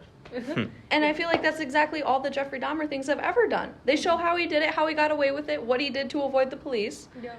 And then they sensationalize him for being this horrible monster. And like, yes, he was a horrible... Right, it normalizes being a fucking serial killer. Like, so many things that, like, learning about it and hearing it over and over again normalize it to, like, you know, just make people not feel, like, empathy about it is insane. Like, I mean, the school shooter thing, like, I mean, Scott's been talking about it, but, like, putting it a lot in, like, the media and stuff. Like, he didn't want to go, like, he went to... I think it was for the Oxford shooting, yeah. And he was scared that he was going to do more harm than good because he was, reporting on a person, and it might make other people feel like they would be, talked about if they went and shot a bunch of people. And the people that don't get attention because they're bullied in high school might look at that and be like, oh yeah, I'm going to do that because at least then I'll be remembered as someone. Right, yeah, exactly. So, like, yeah. But it's also the systems that brought that kid down that would bring him to that, and then you sensibilize, like, and lack of change after these things. Yeah. After Columbine. Yeah. After Jeffrey Dahmer, what changed? Yeah. What were the big system? Like, you hear of an Amber Alert, that's because of a little girl named Amber. So, like, what are the big systematic changes that went into place after we caught this horrible serial killer? What are the big systematic changes that went into place after dozens of children were murdered at a state institution, like a school? Like, there haven't been. So I feel like there's just really no upside of making movies about, or like, even, have you guys seen American Horror Story? I know what it is. I've never seen it, no. Oh my gosh. Well, good for you guys, but I really loved that show, and it kind of fed into that morbid fascination, curiosity thing. But when it comes to, like, making movies like Jeffrey Dahmer or a scene in American Horror Story where they, like, he goes through and role plays as one of the shooters of that Columbine. There have been movies about Columbine, and people know, like, the footsteps the shooters took. Like, they went in the door, then when they went on this hallway, then they went in the library. I don't know if you guys know, a lot of the people killed in Columbine were killed in the library. They were hiding there. So the shooters went through knocking chairs out of the way. Oh, you were hiding. Yeah. Flipping tables over. Oh, found you. And then they reacted that in American Horror Story. And that was, like, reading about it and seeing someone hiding behind a desk dressed as a student with their hands over their mouth, crying, shaking, pissing themselves, and then to see a desk flipped over and get shot. It's different to see it on TV than to see it on TV and know that just happened. And that's how it was done. Like, it's a step-by-step guide. Yeah. Like, it normalizes it, but also adds a whole nother level of fear and gives ideas. Like, yes, I knew about Columbine, but just like someone who knew about Columbine that is at risk to recreate it, I didn't know how it was done. Right.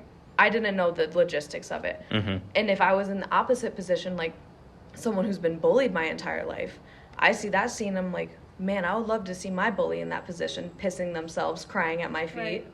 That it gets to the wrong person. And I feel like just sensationalizing those types of things is just, there aren't a good side other than satisfying that curiosity. I want to talk about my view on religion real quick because I never got to say I'm sorry. Oh, go ahead. But, okay, so I only have beef with religion because of how governments use religion.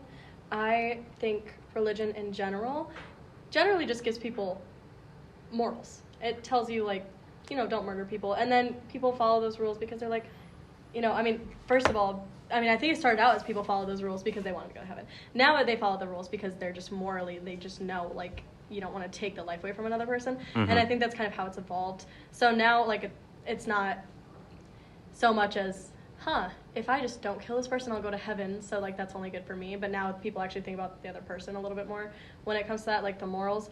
But I think governments have used it since it was made to, like, control. Like, I mean... Oh, yeah, absolutely. Yeah, like, I mean... control the masses. Yeah, so, I mean, when you think of, like, I don't want to be wrong, but, like, when they translated the Bible, you know, from Latin the first time, and they only had the people in charge know what the Bible actually said, and then everyone else was too uneducated and poor to know what the Bible actually said because they didn't know Latin, or they didn't know the language it was translated into.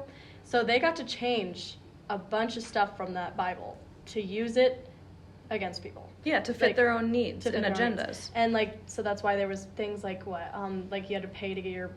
Like pedophile being turned into homosexual. Yeah, that too. Like, there was so many things that were, like lost in translation. Like, that is not even up for argument. Yeah. That was 100% a translation error. Yeah. But people still base their entire lives off that. Yeah, right. It's against God to be gay, but, like, really it said, a man lay with a child? Right? Yeah, it's... So, man lay with a boy. Man lay with man is what it was translated to. But originally it said a man should not lay with a boy. Right. Like, so a little boy. Like, a child. Right. Or man should not lay with child. So I think, like, that, it was just so early on that people realized that you could use religion to control people, and that's why I got beef with it. Because it's, there was that example of it, and then there was also the one where you had to pay to get your loved ones into heaven, which was classist because, I mean, you know, obviously if you're poor, and then if you're thinking, oh my gosh, I can either starve, or, like, I can either buy food or I can starve and get my mom into heaven. At that time, when you don't know any better, you're going to pay for your mom to get into heaven. So, right. Like, people would spend their entire freaking life savings to get their mom into heaven when there was no... Playing on ignorance. God did not sit there. Money is a man-made thing. God would not have sat there and been like, yeah, you need to give them money to get your loved one into heaven. That makes absolutely no sense. But being in an uneducated situation where an educated person is telling you, or an educated but, like, you know, powerful person is telling you, this is what it is, this is what God says, like, you're gonna believe it. So, like, and then there was, you know, the Crusades, which is a huge example, and a lot of people actually get really mad about that one if you bring it up, but, like, Crusades, you were told, hey, if you go fight in this war, you're gonna go to heaven. So then people went to war with each other for that. I mean, Palestine and Israel right now, I mean, there's a they're doing something in the name of religion. In the name of religion. For other people. Yeah, exactly. So, like, it's like a justification to do really horrible things. Like a martyr. Yeah. So, like, that I don't like.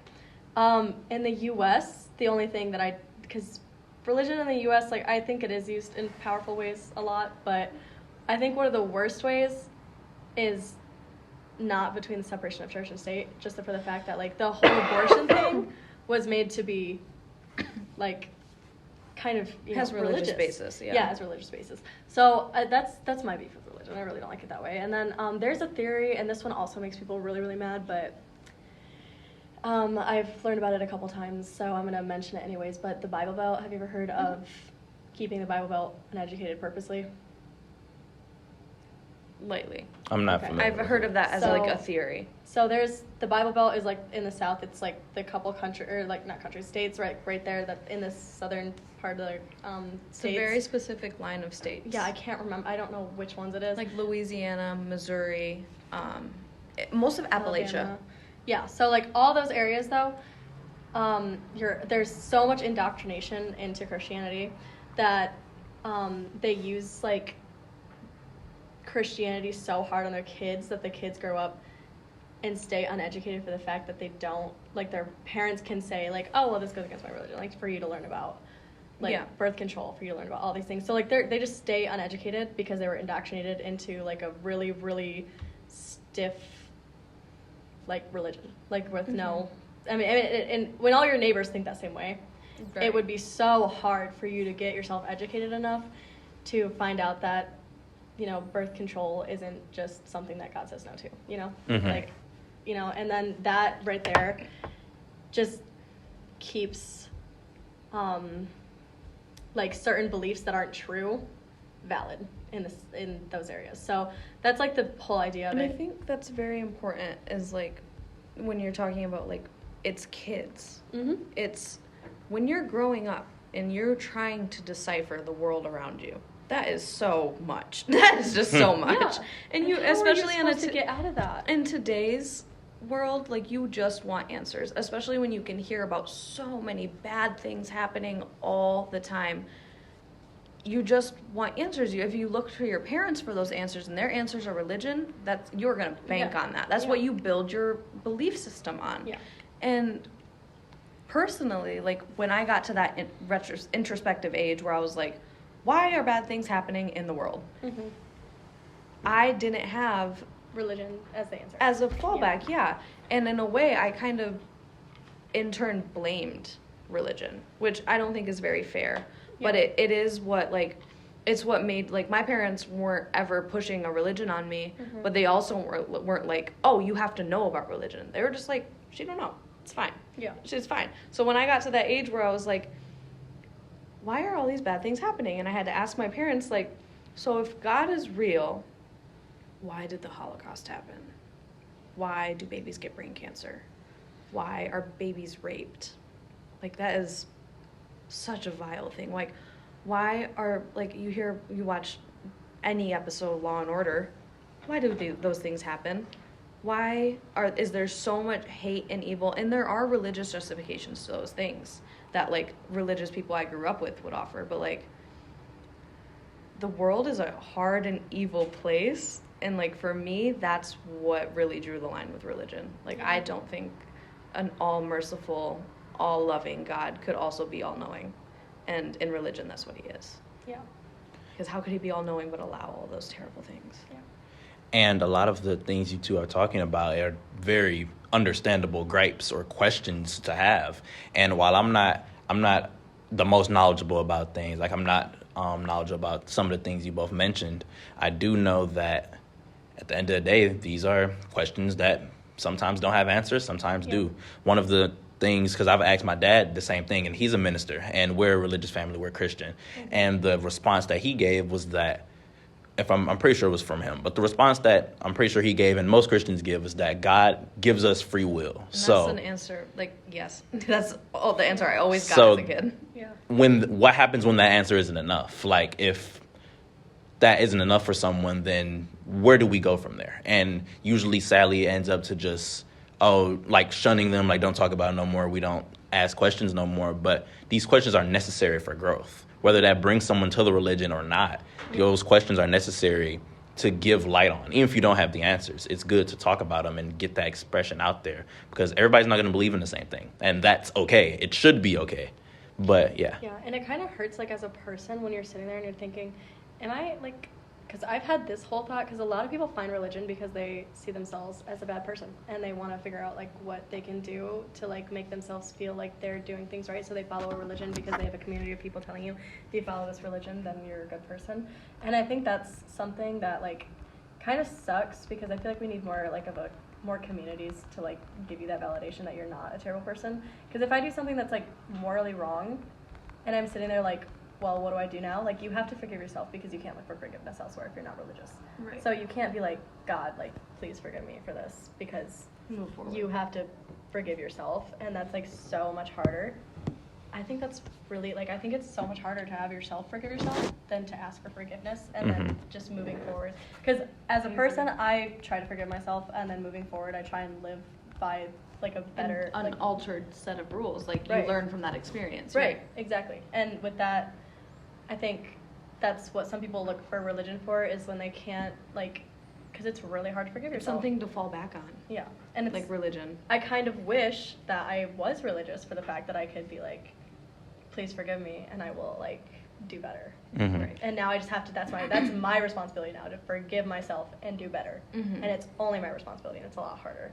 That's so interesting. I hadn't thought about that. I think about it a lot. Because I've been like, what if I just become Christian so I can See, but I can't force myself to. But in Christianity, that's how it works. Yeah, exactly. If you admit, like, you could be on your deathbed, you could have done you could be 99 and dying and say, I accept our Lord Jesus Christ as my Lord and Savior, and in his mind you are saved. That is it. That was all it took. Anything about religion, don't know if that's how it works, but I can confirm that from that being a Christian, and from like as long as the main thing is members. believing that. If you say that and believe it, then from our Yeah. perspective and from Jesus Christ's perspective, then you are forgiven. Like I think family that's members the who haven't suckiest talked thing, in 'cause years. I can't believe it. No, Like I I can't. can't. Like I can't. Like I just know that I don't believe Right. it. Mhm. So like I can't even do that. Like I wish I could. I kind of wish that I could believe in it. Just where I'm at, I can't. But I wish I could, just so I could have that. Because And that'd be I- like such a peaceful thing. And now I Right. have to find peace somewhere else within myself. And I feel like Instead of that's a looking different elsewhere. level of cognition that a lot of people who are religious don't even choose to acknowledge. Because Well, I that's mean, a it's struggle. scary. And like I had members of my family approach other members of my family like in their last days saying like, it's not too late. Bad timing. God damn. God damn. That would That suck. is wow. Like and that's like, but they genuinely, with all their hearts, think that they are saving that person when they do Right, that. right. It's very pure intentions, and Yeah. it messes with my humanity because like I know they're trying to be a good person, but wow, like you really just said that. Mhm. And going back to, that's why God gave us free will.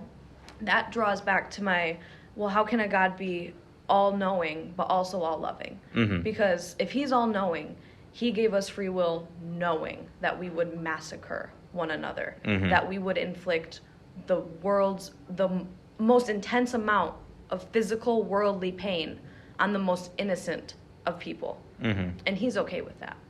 And he allows it. And he gave you that opportunity knowing that that was what would happen. Mm. Or he didn't know. And he gave you that Yeah, opportunity that's what I would- and has the power to stop it at any point and chooses not to. Mm.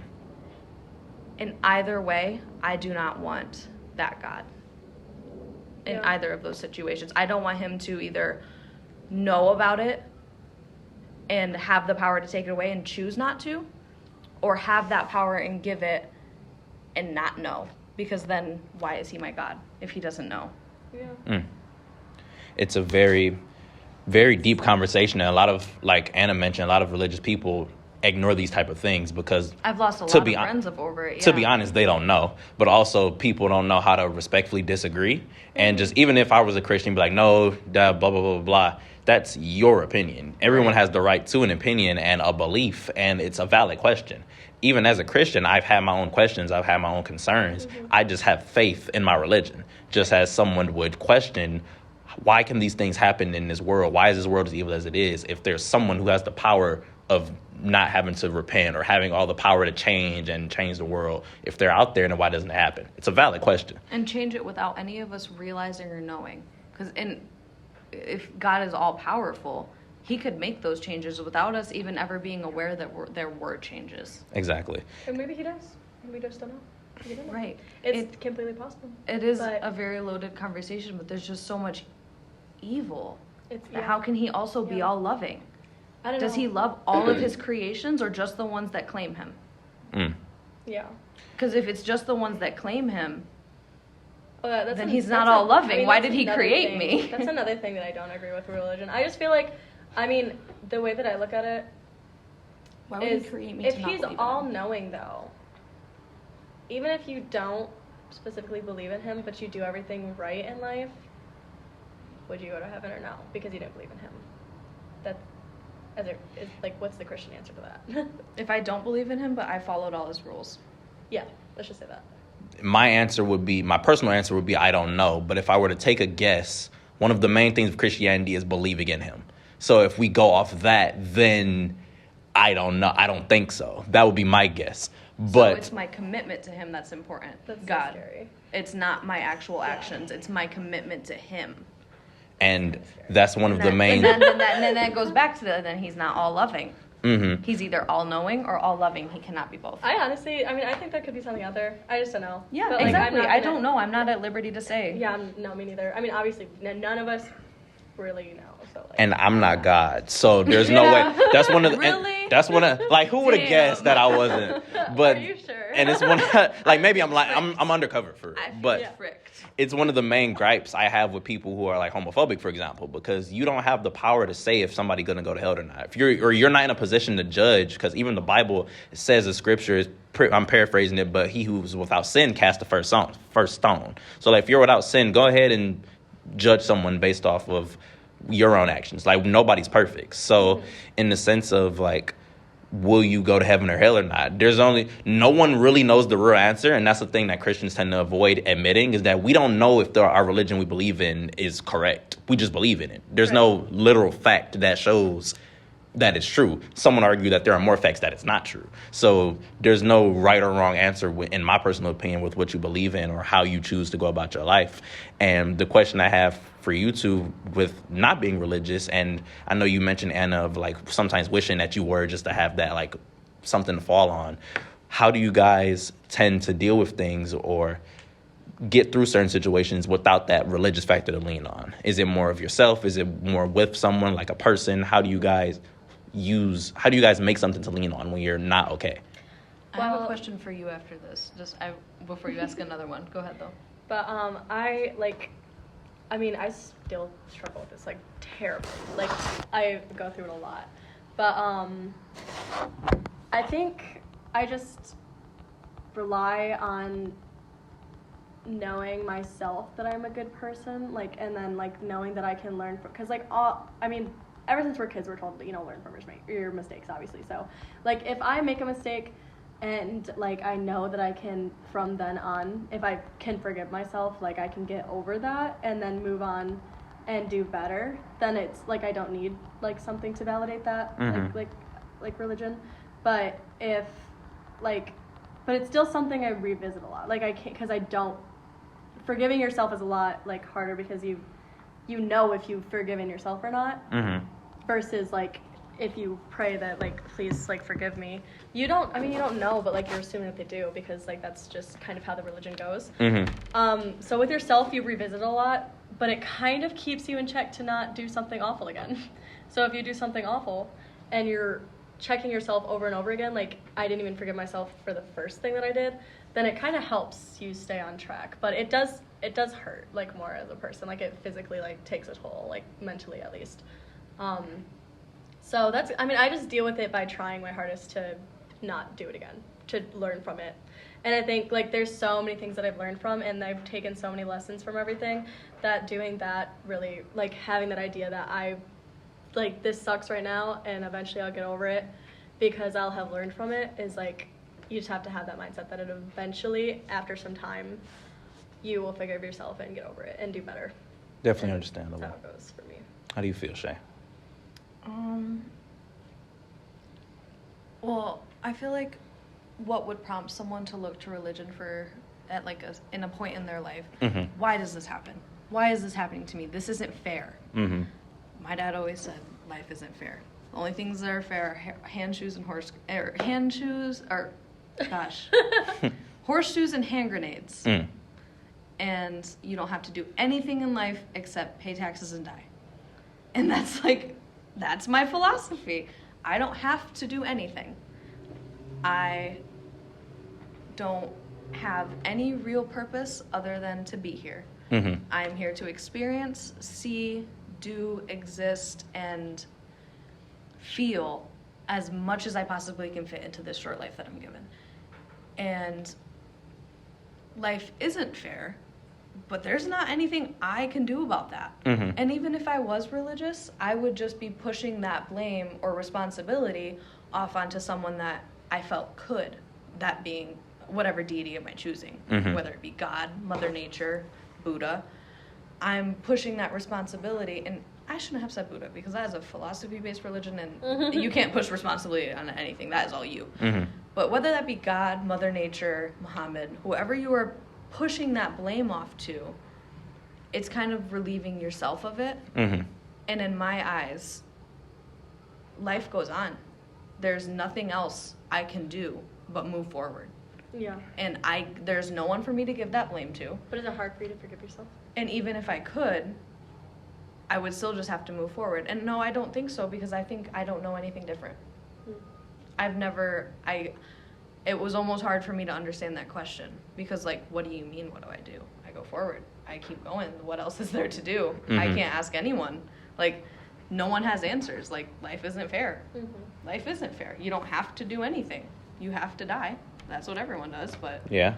I mean, anything saying otherwise is up for conversation. Like, if someone is telling me otherwise, that's a person. If there's a book telling me otherwise, that's a book. Like, I don't know.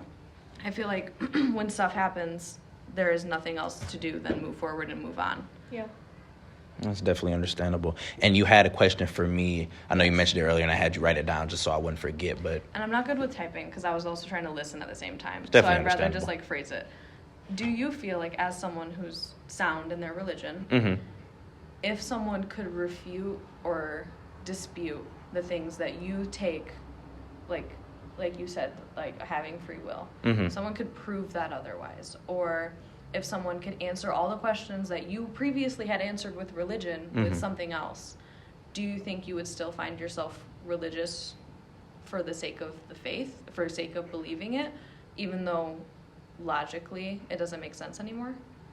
I would. And it's funny you asked that because it technically happens in everyday life. Like, I took a biology course, and the way we ended the class for like the last few months was evolution versus religion. Mm-hmm. And with every religious explanation, there's a logical and realistic explanation in the worldview as well. But with how I've, one, grown up, and also just the personal experiences I've had with religion, it would almost feel like I'm starting life over again if I were to give up that religion, even if the questions were answered, just because you never know if someone could be wrong or if there's illogical evidence that maybe doesn't get every detail. But it'll be interesting if there was... Not, if I can like intervene real quick, is that evidence not more than the no evidence you currently have? What do you mean? Like, when it comes to religion, it's completely theoretical. Mm-hmm. There's no solid anything. But Mm-hmm. when you get something that is physical, solid proof that you can see, explain, and root with logic without refuting, when it comes to something like evolution, Mm-hmm. like, I guess why? Why do you still choose the religion? Just from what I was raised, it was ingrained in my mind. And then even if I take that away from the life that I've lived without just being taught a certain thing, it's really all about comfort. Because even when you learn new information, and let's say I learned a lot of new information, it's going to take me a long time to grasp that or even learn anything different. So it really just depends all in comfort and just in my faith that really, like, maybe the evidence is wrong or maybe God made the evidence. I don't know. It's really, some would argue it's naive and some would argue it's logical. I think it varies based on what we're talking about and the people. But just for me personally, even taken away from what my parents taught me, because we're all going to get to a point where our parents' views, one, are going to differ from ours, but we can't just think of things just because we're told. Just with me, it's really more of a comfort thing and understanding that this is what got me here. So it's like, if it's not broke, don't fix it.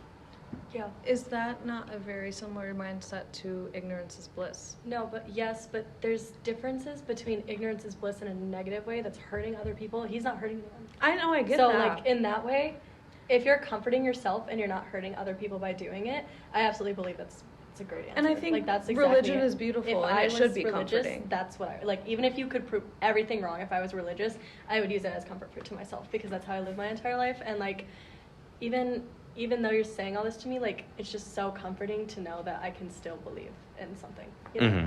So I do understand that, and like the look for comfort. I guess I don't understand is when you get to the point where you are acknowledging like the ignorance is bliss part, and you are aware of the fact that you are choosing to be ignorant I towards think we certain lie to things. ourselves a lot, though. Like, I feel like we lie to ourselves a lot in But daily about life. something so fundamental as like why we're here and what our purpose is. Yeah, if I lied to myself and it made me feel better and it wasn't hurting anyone, that's absolutely what I would do. But then you're aware that you're lying to yourself. But I mean, that doesn't mean that I'm still not personally in my head believing in the lie.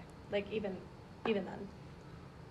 Right, and that's where I think I just can't understand That's understandable. is believing, like, I don't think I can lie to myself like that. Mm-hmm. I absolutely can. So I think, like, I don't know, I just feel like there's a lot of things that I can lie to myself about to make me feel more comfortable. And honestly, if that's what I need to do to get through it, that's what I'm going to do. And I can, but it's when I realize that I'm lying to myself. Oh, It's like but I would never, I know could then, not like- do that intentionally. Like, I can't. Yeah. It's like physically, like, it's hard for me to put myself in that position because I don't think I have experience in it. Like, I don't. Do you have an example besides religion? Like, how do you lie to yourself? There's just, like, traumatic things, like, in life that I lie to myself about to not like feel that traumatic thing, because there's a lot of traumas that I just want to sit here and just be like, if I even just lie to myself and say that it was a dream, I know I'm lying because I know it happened, but does it make me feel better? Absolutely. And I kind of like that. So like it's just like lying to myself to bring comfort to myself, and it's a way of. I get how that makes you feel better, but I feel like it wouldn't make me feel better. Yeah, I think that's also like just a personal thing. Like, Yeah, it's understandable. It's like valid that it helps if I you. can convince myself though, like not really convince myself, but if I can like try my best to convince myself, and I feel better about it, like it's just like a coping mechanism. Like it's a coping thing.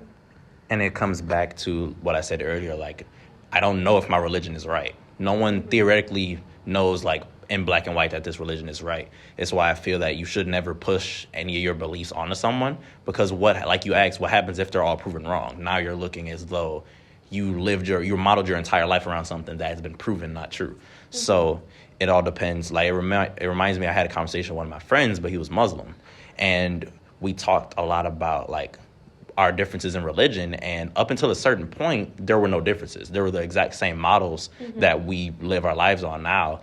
And then he got to the point where we looked at Jesus Christ differently. As obviously, I believe in Jesus Christ, and he said that they look at Jesus more as a prophet, if I'm not mistaken. So The prophet there's two types of Islam. One that believes in the prophet, and one that believes in a different prophet.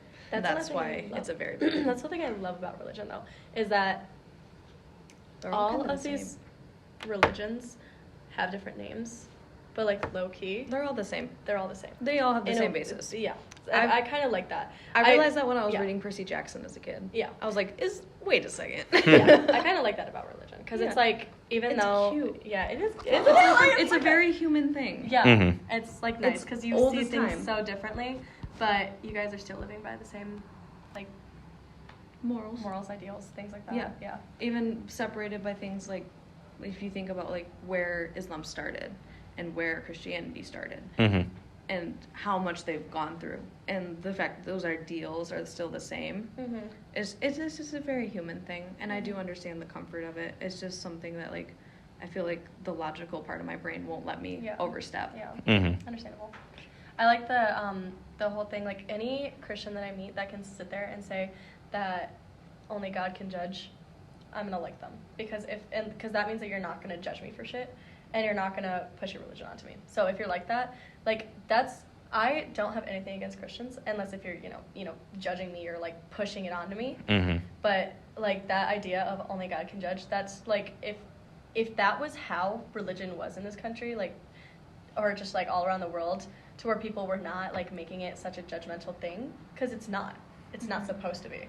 So like in that way, if you just say only God can judge and they're not going to judge me, why, I have absolutely no problem with anyone. So I kind of like that. And I feel the world will be such a better place if people worried about themselves. Agreed. Because the Bible says a lot of things, and one of the things it says is love thy neighbor. It doesn't say love thy straight, Christian, Muslim neighbor. It just says love thy neighbor. And one of the main things of Christianity is that we're supposed to spread love. It's not supposed to be judgmental. It's really a lot of religions. You're not supposed to be judgmental. So in turn, claiming a religion but then being judgmental, it's almost hypocritical. It's literally hypocritical, because you were judging someone based off of them not sharing the beliefs you have, but the beliefs you have center around the people that don't believe in the things you do. That's why we have a religion. It's why we have different religions, because different people have different views. So it really confuses me and really angers me when there are people like Christians who are so judgmental, and then they try and force a lifestyle that they know you're not comfortable with, but they just want you to do it because they do it. And I don't know.